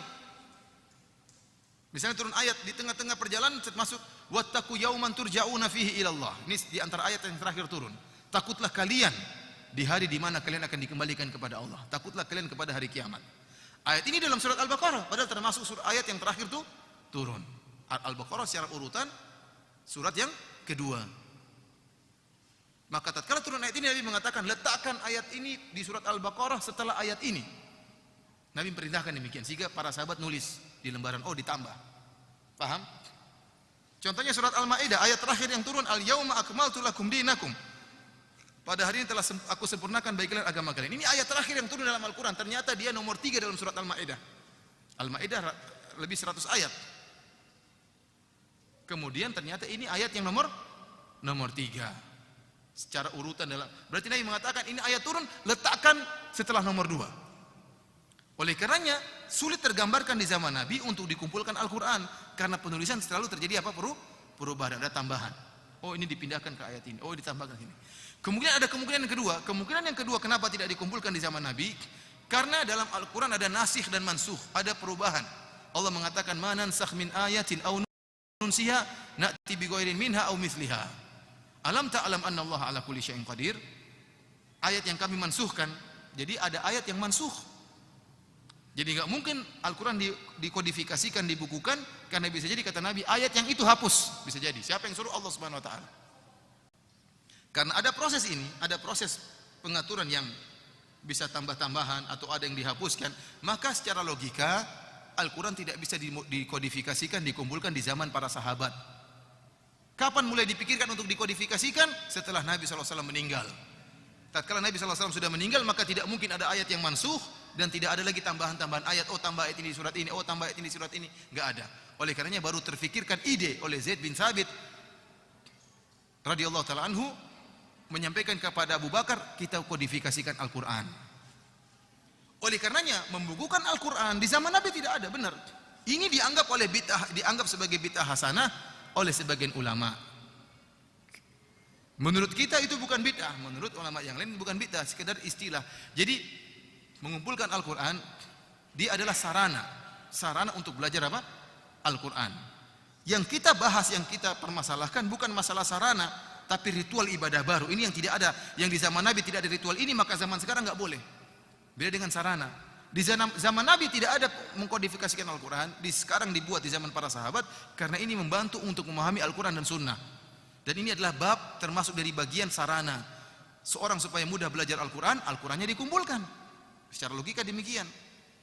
Jadi bukan merupakan ritual ibadah. Ya, saya tanya sama antum, membukukan Al-Quran itu ritual ibadah atau bukan? Bukan, dia bukan ritual ibadah, bukan sedang sholat, bukan sedang zikir, tidak. Dia hanya sekedar memudahkan untuk belajar Al-Quran, maka Al-Qurannya dikodifikasikan. Contohnya lagi seperti buat pondok, di zaman Nabi nggak ada pondok. Di zaman Nabi tidak ada pondok. Tapi zaman sekarang ada pondok-pondok. Pondok-pondok ini bukanlah ritual ibadah, bukan, tetapi dia sarana untuk bisa belajar agama. Maka dibuatlah pondok-pondok. Contohnya lagi di zaman Nabi tidak ada namanya ilmu jarh wa ta'dil. Ilmu jarh wa ta'dil adalah ilmu untuk mempelajari kredibilitas para rawi yang merawiatkan hadis-hadis Nabi SAW. Kenapa seluruh hadis zaman Nabi para sahabat langsung dengar dari Nabi SAW? Tidak perlu ada perawi-perawi. Tatkala di zaman berikutnya, di zaman tabi'in, maka perlu ada ilmu yang mempelajari bagaimana kredibilitas, ya, bagaimana kualitas para rawi-rawi ini. Apakah rawi ini benar-benar rawi yang terpercaya? Apakah hafalannya kuat? Ilmu untuk mempelajari para rawi ini namanya ilmu jarh wa ta'dil. Yang dengan ilmu ini maka diketahui hadis ini bisa diterima atau tidak. Di zaman Nabi ilmu ini tidak ada. Contohnya lagi ada namanya ilmu mustalah hadis. Di zaman Nabi tidak ada ilmu mustalah hadis. Di zaman sekarang ada ilmu mustalah hadis. Untuk mengetahui sanadnya bersambung atau tidak, ini butuh namanya ilmu mustalah hadis. Sanadnya mursal atau tidak, munqati atau mausul, ya. Ada tadlis atau tidak, ini istilah-istilah untuk mengetahui sanadnya bersambung atau tidak. Di zaman Nabi tidak perlu, karena sahabat langsung dengar dari Nabi. Ini muncul belakangan. Tatkala hadis Nabi diriwayatkan melalui rawi-rawi. Kemudian ada namanya ilmu usul fikih. Ilmu usul fikih adalah ilmu yang mempelajari penunjukan bahasa. Kalau ada perintah maksudnya wajib, kalau ini maksudnya demikian, larangan maksudnya haram. Ini di zaman Nabi tidak ada. Kenapa? Para sahabat yang mendengar sabda Nabi dan mendengar ayat-ayat Allah diturunkan, mereka pakar bahasa.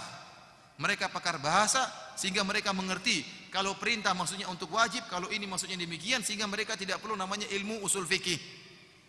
Muncul belakangan namanya ilmu usul fikih karena orang-orang kurang paham memahami penunjukan bahasa. Maka dibuatlah ilmu ini supaya orang bisa memahami syariat. Kalau para sahabat enggak perlu, karena mereka langsung paham ya maksud menunjukkan sabda Nabi sallallahu alaihi wasallam. Timbul lagi namanya ilmu nahwu dan saraf. Ilmu ini di zaman Nabi tidak ada. Tapi ini ada. Kenapa para sahabat sudah pakar bahasa? Ilmu nahwu dan saraf adalah ilmu yang diletakkan supaya orang tidak salah dalam berbahasa Arab. Karena bahasa Arab semakin luntur, semakin apa? Luntur kemampuan berbahasa Arab. Sama seperti bahasa kromo inggil, lama-lama luntur enggak? Orang dulu pintar bahasa Jawa halus, lama-lama berubah. Monggo, pinara, dibadok, lama-lama berubah. Jadi halus jadi kasar. Nah, perlu ilmu yang untuk menjaga kuantitas dan kualitas bahasa tersebut. Namanya ilmu nahwu dan saraf. Ilmu-ilmu ini mengkodifikasikan Al-Quran, membuat pondok, ilmu jarh wa ta'dil, ilmu mustalah hadis, ilmu usul fikih, ilmu nahwu dan saraf. Ini semua sarana untuk belajar apa? Agama. Dan dia bukan ritual. Ini semuanya dinamakan oleh sebagian ulama dengan bid'ah hasanah. Dinamakan dengan apa bid'ah hasanah?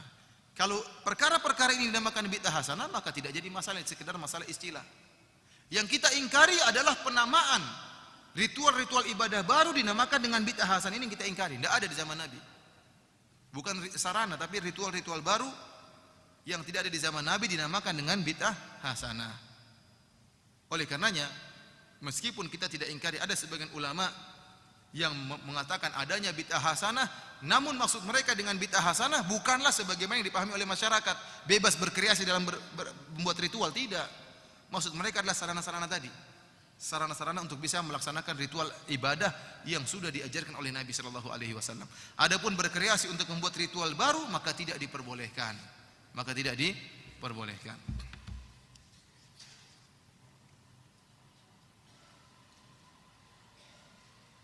Coba lihat halaman 73.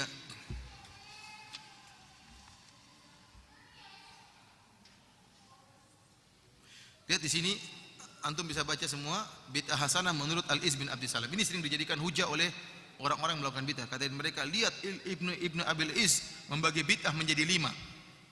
Ada bid'ah wajib, ada bid'ah makruh, ada bid'ah sunnah, ada bid'ah mubah, dan ada bid'ah yang haram.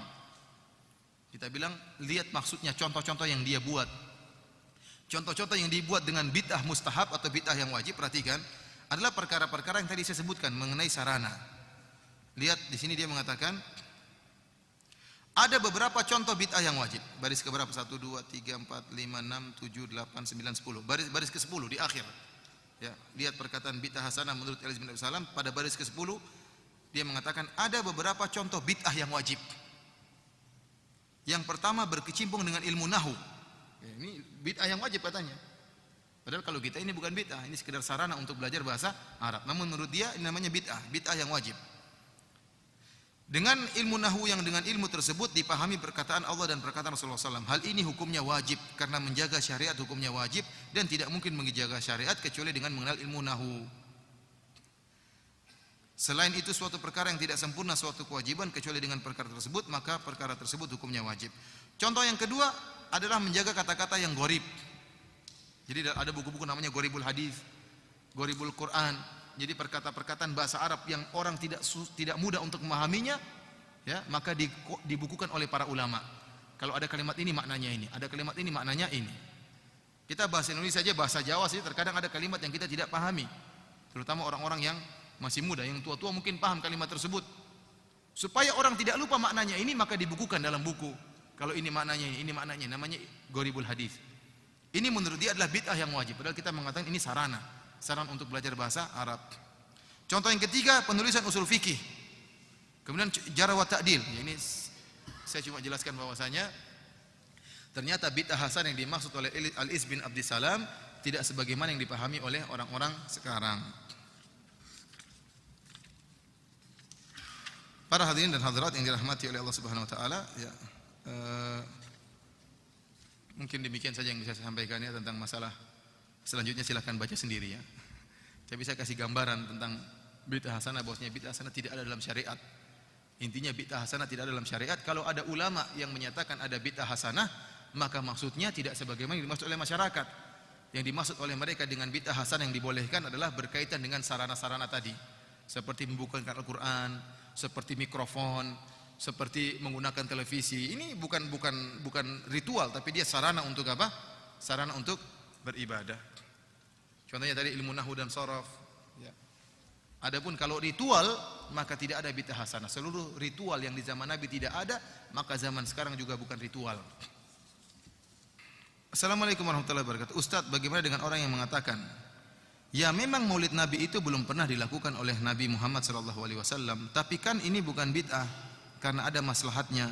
Di zaman Rasulullah SAW itu belum dibutuhkan karena para sahabat sudah mengenal dan setia kepada Rasulullah SAW. Sementara zaman sekarang banyak orang yang tidak seperti itu. Ini jadi mereka mengatakan butuh acara maulid Nabi. Kita katakan bahwasanya acara maulid Nabi itu sarana apa ritual? Ritual kan? Itu bukan sarana, itu ritual. Kalau itu ritual ternyata tidak ada di zaman Nabi, ya, maka itu adalah bid'ah. Ya. Dan semua ritual yang perlu kita ketahui sudah diajarkan oleh Nabi SAW. Banyak ritual untuk mengenal Nabi, untuk mencintai Nabi banyak. Ritual dengan belajar hadis-hadis Nabi, ritual dengan solat rawatib, dengan solat sunnah. Kita bisa baca sirah Nabi SAW. Ya. Oleh karenanya para hadirin dan hadirat yang dirahmati Allah Subhanahu Wa Taala, pendapat yang kuat bahwasanya maulid Nabi adalah suatu ritual yang tidak pernah diajarkan oleh Nabi dan para sahabatnya, maka kita pun tidak melakukannya. Dan yang lebih cinta kepada Nabi adalah para sahabat. Kalau kita bicara ini dalam rangka untuk cinta kepada Nabi, kita katakan para sahabat lebih cinta kepada Nabi SAW. Para sahabat, para tabi'in, imam yang 4 lebih cinta kepada Nabi daripada kita-kita ini. Ternyata mereka tidak pernah melakukan acara maulid Nabi. Padahal kecintaan para sahabat kepada Nabi lebih daripada kita. Kemudian perkara berikutnya, Nabi merayakan hari kelahirannya tiap pekan sekali, bukan tahunan, tapi tiap pekan, yaitu setiap hari Senin, dan cara merayakannya dengan berpuasa. Bukan cara merayakannya, tapi cara bersyukurnya. Rasulullah SAW mensyukuri hari kelahirannya dengan berpuasa setiap minggu sekali. Oleh karena dalam Sahih Muslim, wasu'ila an siyami yaumil itsnain, Rasulullah SAW ditanya kenapa dia berpuasa pada hari Senin. Kata beliau, zaka yaumun wulidtu fihi, pada hari tersebut aku dilahirkan. Jadi Nabi SAW mensyukuri hari kelahirannya pada hari Senin dengan berpuasa setiap minggu, setiap hari Senin. Jadi kita katakan, kalau anda ingin mencintai Nabi, ingin merayakan hari kelahiran Nabi, ikutilah cara Nabi. Bagaimana cara bermaulid Nabi? Caranya setiap hari Senin berpuasa. Bukan dirubah setiap tahun makan-makan, tidak, kebalik. Karena Nabi sudah praktekkan, Rasulullah SAW cara maulid Nabi dengan berpuasa setiap minggu hari Senin. Jangan diputar. Kemudian para hadirin dan hadirat yang dirahmati oleh Allah Subhanahu Wa Taala,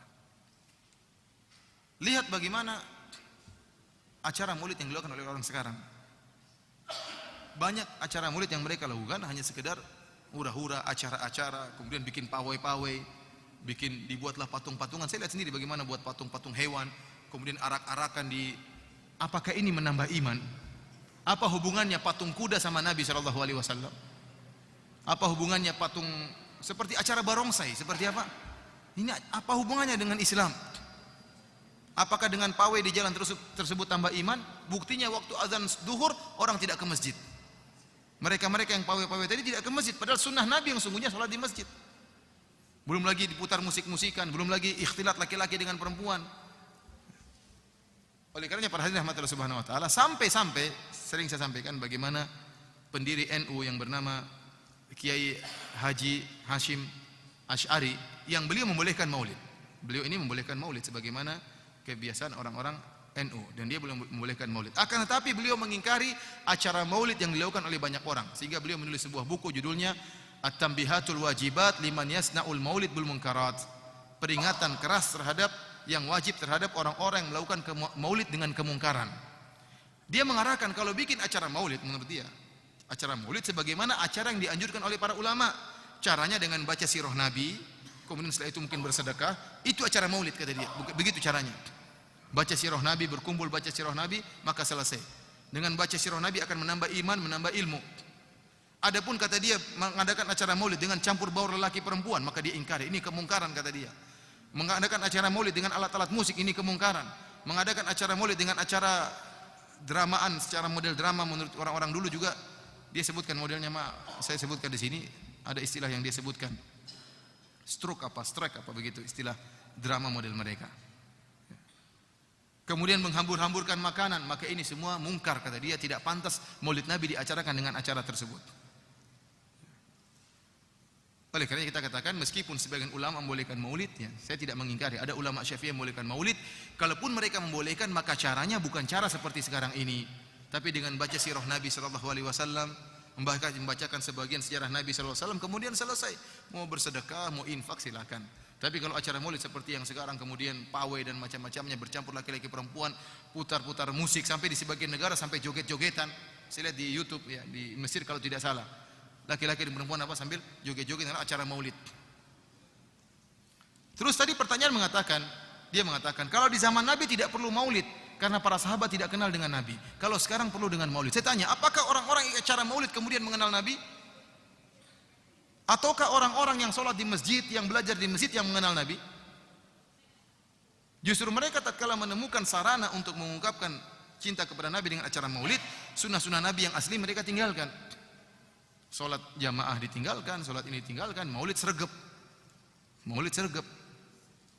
Oleh karenanya kita lihat acara maulid dihadiri oleh orang-orang baik dan juga orang-orang tidak baik.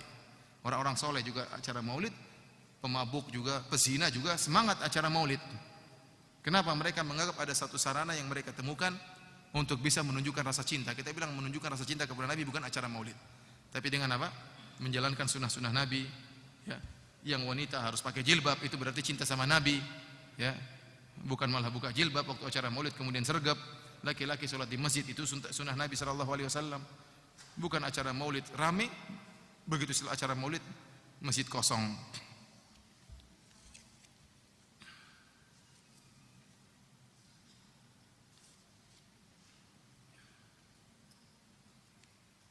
Pak Ustadz, bagaimana kiat-kiat kita menjalankan ibadah yang sunnah ini tanpa dikotori oleh bid'ah? Kita tatkala menjalankan perkara dunia, tidak mengapa kita berspekulasi, ya. Tapi kalau perkara akhirat jangan berspekulasi. Ibadah dengan ibadah-ibadah yang jelas. Saya katakan tadi, ibadah-ibadah yang jelas sunnahnya itu sudah terlalu banyak. Terlalu banyak ibadah-ibadah yang sudah ada sunnahnya. Buka saja kitab Riyadhus Shalihin. Riyadhus Shalihin itu mengumpulkan sunnah-sunnah Nabi dari A sampai Z, lengkap sunnah-sunnah Nabi. Barang siapa yang ingin mengerjakan sunnah-sunnah Nabi, baca kitab Riyadhus Shalihin, dan dia tidak akan mampu melaksanakan semua sunnah tersebut, tidak akan mampu. Kalau yang sudah jelas saja tidak mampu kita lakukan, ngapain kita bikin-bikin yang baru? Oleh karena supaya kita ibadah kita bersih dari segala bid'ah, kita cari buku-buku yang menjelaskan tentang sunnah-sunnah Nabi, contohnya Riyadhus Shalihin, kita terapkan satu persatu. Maka kita tidak akan punya kesempatan untuk melaksanakan bid'ah. Tidak punya kesempatan melaksanakan bid'ah. Antum lihat kalau ada orang mulai berzikir dengan zikir-zikir bid'ah, zikir-zikir Nabi dia tidak serak. Ini bukti bahwasanya kalau sudah ada bid'ah yang sunnah hilang. Ente mau suruh zikir dengan la ilaha illallah atau dengan kalimat-kalimat Nabi sudah kurang serak. Dia punya sholawat model sendiri, dia punya zikir model sendiri, aturannya begini, sehingga yang diajarkan oleh Nabi dia tidak begitu serak. Dia merasa kurang puas dengan yang diajarkan oleh Nabi sallallahu alaihi wasallam. Ini diantara dampak daripada bid'ah. Jelang Ramadan ini banyak yang pergi ziarah ke kuburan dan juga munggahan. Munggahan itu apa? Hah? Apakah itu termasuk dalam bid'ah? Menziarahi kuburan setiap saat dianjurkan. Zurul kubur fa innaha tudzakirukumul akhirah. Kata Nabi sallallahu alaihi wasallam, ziarahi kuburan karena itu bisa mengingatkan kalian pada hari akhirat. Kalau punya kesempatan ziarah kubur sebelum Ramadan silakan. Kalau punya kesempatan ziarah kubur setelah Lebaran silakan. Kalau punya kesempatan ziarah kubur Sabtu Minggu silakan. Kapan saja orang punya kesempatan ziarah kubur silakan. Tetapi jangan meyakini bahwasanya ziarah kubur sebelum Ramadan itu ibadah, jangan. Itu lebih afdol, jangan, karena tidak ada dalilnya. Orang ziarah kubur kapan saja. Jadi tidak perlu ada keyakinan oh harus ziarah kubur sebelum Ramadan. Tidak ada. Mau tengah Ramadan, mau awal Ramadan, mau akhir Ramadan, nggak jadi masalah. Jadi sesuatu perkara-perkara yang umum maka jangan dikhususkan dengan meyakini ada nilai-nilai tertentu. Karena meyakini ziarah kubur sebelum Ramadan ada pahala tertentu, maka ini bid'ah. Tetapi kalau hanya sekedar tradisi, kemudian hanya sekedar kesempatan, maka ini nggak jadi masalah. Ya, nggak jadi masalah tanpa meyakini ada keyakinan tersebut. Tapi kalau ada keyakinan, wah harus sebelum Ramadan, tidak srek, tidak afdal kalau sebelum Ramadan, maka ini bid'ah. Namun jika tanpa disertai keyakinan tersebut, maka tidak jadi masalah.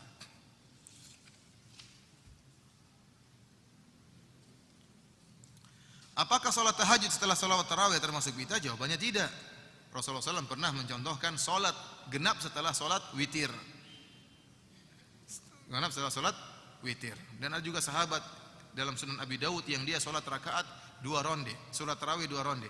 Dia sholat tarawih di suatu tempat di kampung anaknya, kemudian tatkala dia pulang ke kampung dia jadi imam sampai anaknya, sampai di kampung anaknya dia jadi imam sampai selesai witir. Kemudian dia tatkala pulang ke kampungnya sendiri disuruh jadi imam, maka dia pun jadi imam. Namun tatkala witir dia suruh orang lain yang witir. Kenapa? Dia sudah witir di ronde yang pertama dan dia mengatakan, sami'tu Rasulullah sallallahu alaihi wasallam yaqul, aku mendengar Rasulullah SAW bersabda, la witrani fil lailah, tidak ada witir dalam 2 witir dalam satu malam. Oleh karenanya ini dalil bahwasanya seorang boleh tarawih berulang-ulang ya. Kalau tidak tarawih berulang-ulang boleh juga tahajud sendiri ya. Karena sholat malam tidak harus tarawih, boleh sendiri, boleh bertarawih, boleh berjamaah, dan boleh berulang-ulang selama witirnya sekali saja. Tidak boleh witirnya dua kali. Apakah sholat tahajud berjamaah adalah bid'ah? Jawabannya tidak. Jadi para ulama menyebutkan Rasulullah SAW terkadang sholat tahajud berjamaah. Rasulullah SAW pernah sholat tahajud berjamaah ini di luar bulan Ramadan. Di bulan Ramadan Rasulullah SAW pernah tarawih 3 kali bersama para sahabat. Jadi sholat tarawih sudah ada di zaman Nabi. Rasulullah SAW sholat berjamaah di malam bulan Ramadan 3 malam. Pada suatu malam para sahabat hadir ingin sholat tarawih berjamaah, Nabi tidak keluar. Nabi mengatakan, saya tahu kalian telah berkumpul namun saya tidak keluar. Kenapa? Saya khawatirkan diwajibkan. Jadi kalau ada amalan yang dilanggengkan oleh Nabi, bisa jadi Allah akan wajibkan. Nabi khawatir. Jangan sampai dia melanggengkan sholat tarawih di bulan Ramadan, tahu-tahu Allah wajibkan, dan itu Rasulullah tidak ingin memberatkan umatnya. Maka Rasulullah SAW liburkan supaya tidak diwajibkan oleh Allah Subhanahu Wa Taala. Setelah Nabi meninggal dunia, maka kekhawatiran untuk diwajibkan ini sudah hilang. Karena Nabi sudah meninggal dunia, maka kekhawatiran pengwajiban sholat tarawih sudah hilang. Maka para sahabat pun melakukan sholat tarawih berjamaah tiap hari. Nah, bolehkah kita sholat berjamaah tahajud di luar bulan Ramadan? Jawabannya boleh kalau sesekali, tidak harus terus-menerus. Tidak boleh terus-menerus. Karena terus-menerus tidak pernah dikerjakan oleh Nabi. Adapun salat tarawih sesekali berjamaah pernah dilakukan oleh Nabi sallallahu alaihi wasallam. Nabi pernah salat bersama sebagian sahabat, bersama Ibnu Abbas, bersama Hudzaifah, ya, salat malam bersama Nabi sallallahu alaihi wasallam. Oleh karena jika sesekali tidak jadi masalah. Sesekali kalau ada cara misalnya ngumpul-ngumpul kemudian ada ide pingin salat malam bareng enggak jadi masalah. Tapi jangan mengadakan sholat malam yang terus menerus ya, yang tidak pernah diajarkan oleh Nabi Sallallahu Alaihi Wasallam. Apakah ada dalil dan contoh dari Nabi tatkala setelah selesai sholat dan setelah berdoa mengusap muka? Setelah berdoa sholat muka ada hadisnya, jadi mengusap muka setelah doa hadisnya, namun hadisnya lemah. Oleh karena kita tidak mengamalkan. Namun kalau ada orang yang mengamalkan ya biarin aja ya, artinya dia mungkin tidak tahu karena ada hadis, ternyata hadisnya lemah. Ya. Namun tidak boleh kita meyakini kalau tidak mengusap muka berarti tidak afdal, ya enggak. Karena hadisnya lemah dan tidak bisa dijadikan dalil. Dan Nabi SAW tidak diriwayatkan dalam hadis yang sahih beliau mengusap wajah. Ya. Bahkan Rasulullah SAW pernah berdoa dengan hanya menunjukkan apa? Jari. Nah, ini kan repot kalau mengusap gini terus kan susah kan. Rasulullah SAW pernah apa? Cuma menunjukkan jari. Jadi tata cara Nabi ada yang doanya begini. Ada yang sampai Rasulullah SAW sampai begini tangannya, sampai perut tangannya itu apa? Ke bawah karena saling beliau sampai terlihat putihnya ketiak beliau. Ya. Ada yang begini, Rasulullah SAW pernah berdoa begini. Di antara Rasulullah SAW pernah berdoa dengan memberi isyarat. Ya. Nah, kalau begini kan sulit apa namanya?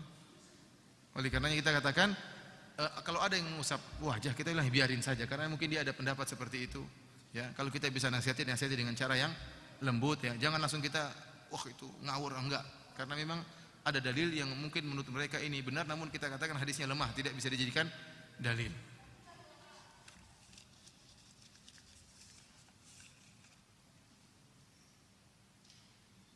Apakah menggoyangkan telunjuk ketika tahiyat adalah bid'ah? Menggerak-gerakkan jari tatkala tahiyat. Ini ada hadisnya ya. Ada khilaf di antara para ulama tentang hadis ini. Hadisnya sahih atau tidak. Asyara bi usbihi yuharrikuha yad'u biha. Dalam hadis disebutkan sallallahu alaihi wasallam tatkala tahiyat beliau mengisyaratkan dengan jarinya dan dia menggerak-gerakkan jarinya yad'u biha. Rasulullah SAW berdoa dengan jarinya tersebut. Hadis ini, lafal hadis ini, Rasulullah SAW menggerak-gerakkan jarinya. Ini lafal disepakati oleh para ulama mutaqaddimin. Mereka mensahihkan hadis ini.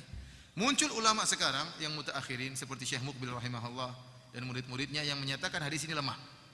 Menyatakan riwayat bahwasanya Rasulullah SAW menggerak-gerakkan jarinya lemah. Yang ada cuma Rasulullah SAW beri isyarat dan berdoa dengan jarinya. Adapun tambahan Rasulullah menggoyang-goyangkannya maka lemah menurut sebagian ulama sekarang, ulama hadis. Namun kalau kita kembali kepada perkataan para ulama yang dulu terdahulu, mereka semua mensahihkan hadis ini. Hanya saja mereka khilaf bagaimana cara menggerakkannya ini. Apakah sejak awal, apakah di tengah? Intinya timbul ijtihad tentang cara menggerakkan. Dan kita lihat di Mekah dan Madinah ada yang gerakannya begini, ada yang gerakannya begini, ada yang cuma begini-begini aja. Ya, karena tidak ada dalil yang jelas bagaimana cara geraknya Nabi sallallahu alaihi wasallam. Yang jelas Rasulullah memberi isyarat. Dan ini hukumnya sunnah, yang tidak gerak-gerak juga tidak jadi masalah. Dan saya ingatkan kalau yang gerak-gerak juga jangan terlalu ekstrim. Jangan. Terlalu ekstrim gini juga menarik perhatian, mengganggu orang sebelah ya. Kalau mau gerak-gerak, gerak-gerak yang wajar ya. Gerak-gerak yang wajar. Adapun goyang-goyang begini mah jangan.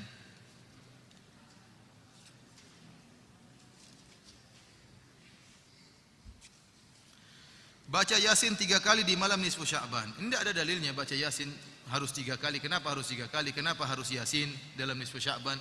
Orang baca Quran apa aja enggak jadi masalah nisfu Sya'ban. Tidak perlu diyakini harus surat Yasin ya. Baca surat apa saja enggak jadi masalah dan tidak harus bilangannya 3 ya. Mau baca 5 kali, mau 7 kali terserah.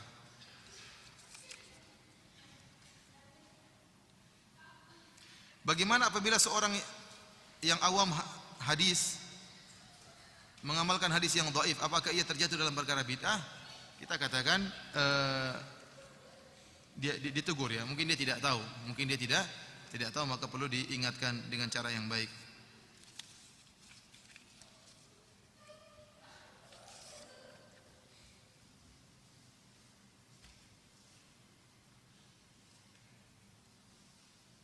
Salat sunnah awabin yang dikoordinir berjamaah pada malam 1 Muharram tahun baru Islam. Ini dari mana contohnya seperti ini? Salat awabin itu salat duha yang dikoordinir berjamaah pada malam 1 Muharram. Ini tidak ada contohnya ya. Rame-rame salat awabin 1 Muharram. Kenapa harus 1 Muharram? Ini ada dalilnya. Ini kreativitas ya, berkreasi.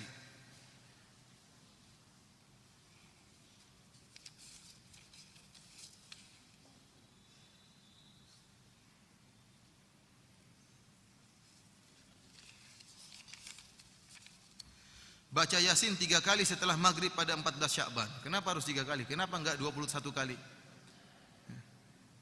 Kenapa harus 3 kali? Ini bilangan dari mana sebenarnya? Kita tidak boleh buat bilangan-bilangan dalam Islam, tidak boleh. Kamu baca silakan, baca surat apa saja. Kalau kecuali ada dalilnya. Karena kita bicara tentang syariat Allah. Tidak boleh kita bilang begini afdal, antum bilang ini afdal, antum berbicara atas nama Allah. Tidak boleh kalau enggak ada dalilnya. Jangan berbicara tentang agama Allah kalau enggak punya dalil. Seorang bilang baca surat Yasin 3 kali. Kita bilang kenapa harus angka 3? Kenapa harus surat Yasin? Kenapa enggak bilang surat Al-Baqarah? Bukankah keutamaan surat Al-Baqarah banyak hadis yang menunjukkan keutamaan surat Al-Baqarah mengusir setan? Banyak dalilnya. Kenapa enggak ayat kursi? Kenapa enggak qul huwallahu ahad, qul a'udzu birabbil falaq, qul a'udzu birabbin nas? Kenapa harus surat Yasin? Ada dalilnya? Kalau ada dalilnya kita terima.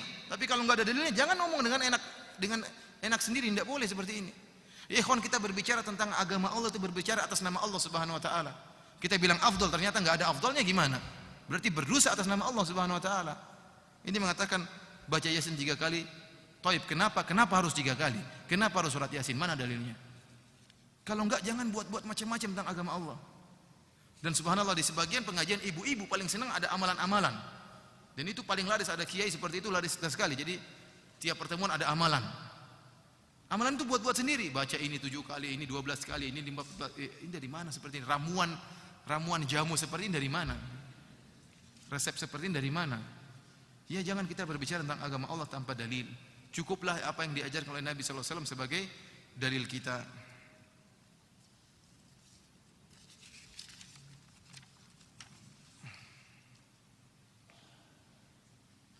Tentang pemilu yang sekarang, bagaimana cara kita menanggapinya? Karena pada zaman Nabi tidak ada sistem pemilu. Sistem pemilu bukan ritual ibadah, ya ikhwan. Ini bukan ritual, ini cara memilih. Ini bukan ritual ibadah. Ya.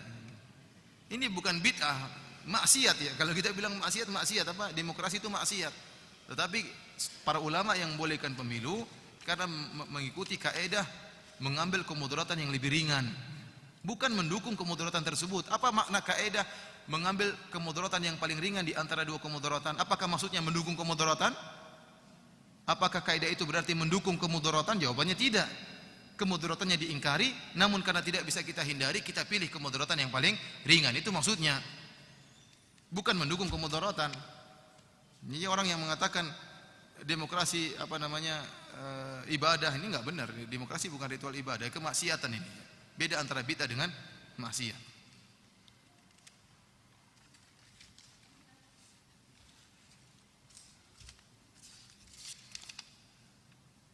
Apakah sholat tasbih itu termasuk bid'ah? Termasuk bid'ah. Konon Rasulullah SAW pernah mengerjakannya pada salah satu rakaat walaupun beliau tidak pernah melakukannya. Menganjurkan pada seorang sahabat meskipun beliau tidak pernah melakukannya.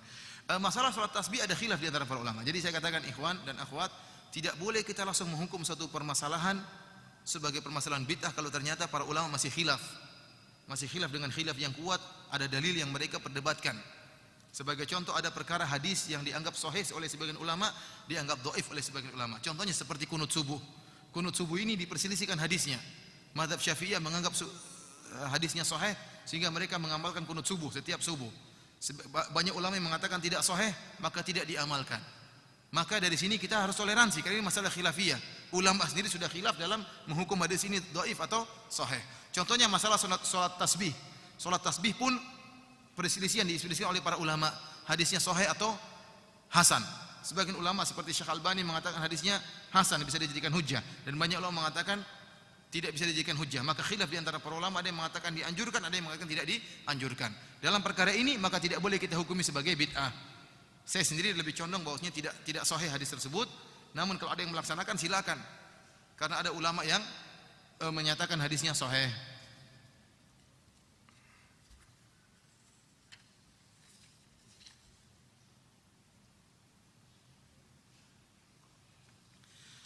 Ustadz, apakah kalau kita tadarusan di bulan Ramadan termasuk perkara bid'ah? Tadarusan maksudnya gimana? Baca Quran? Baca Quran ya boleh, harus baca Quran bulan Ramadan. Maksudnya gimana tadarusan ini? Jadi gimana? Baca Quran yang paling terbaik adalah sendiri-sendiri. Kita baca bareng-bareng kalau memang mau belajar, enggak apa-apa. Mau belajar atau mempelajari ayat Al-Quran, mau tafsir misalnya, baca satu kemudian tafsirkan, ganti yang lain baca. Tapi kalau maksudnya sekedar untuk kamu baca gantian, kamu ya enggak, percuma, mending kita baca sendiri-sendiri. Kumpul di masjid baca sendiri-sendiri. Itu yang dicontohkan oleh para sahabat Nabi sallallahu alaihi wasallam, itu lebih afdal. Ya, tapi kalau memang dalam rangka belajar enggak jadi masalah. Para ulama enggak jadi masalah, belajar bareng-bareng. Ya, ada yang membenarkan ya, atau dalam rangka mempelajari tafsir ayat tersebut, maka bacanya ganti-ganti atau satunya diperbaiki, yang lain mendengarkan ya. Ini enggak jadi masalah. Tapi kalau semuanya sama-sama pintar baca Quran tanpa ada pelajaran, kamu baca gantian, maka ini tidak ada contohnya. Mending dijauhi. Mending dijauhi. Kalau ke masjid baca masing-masing.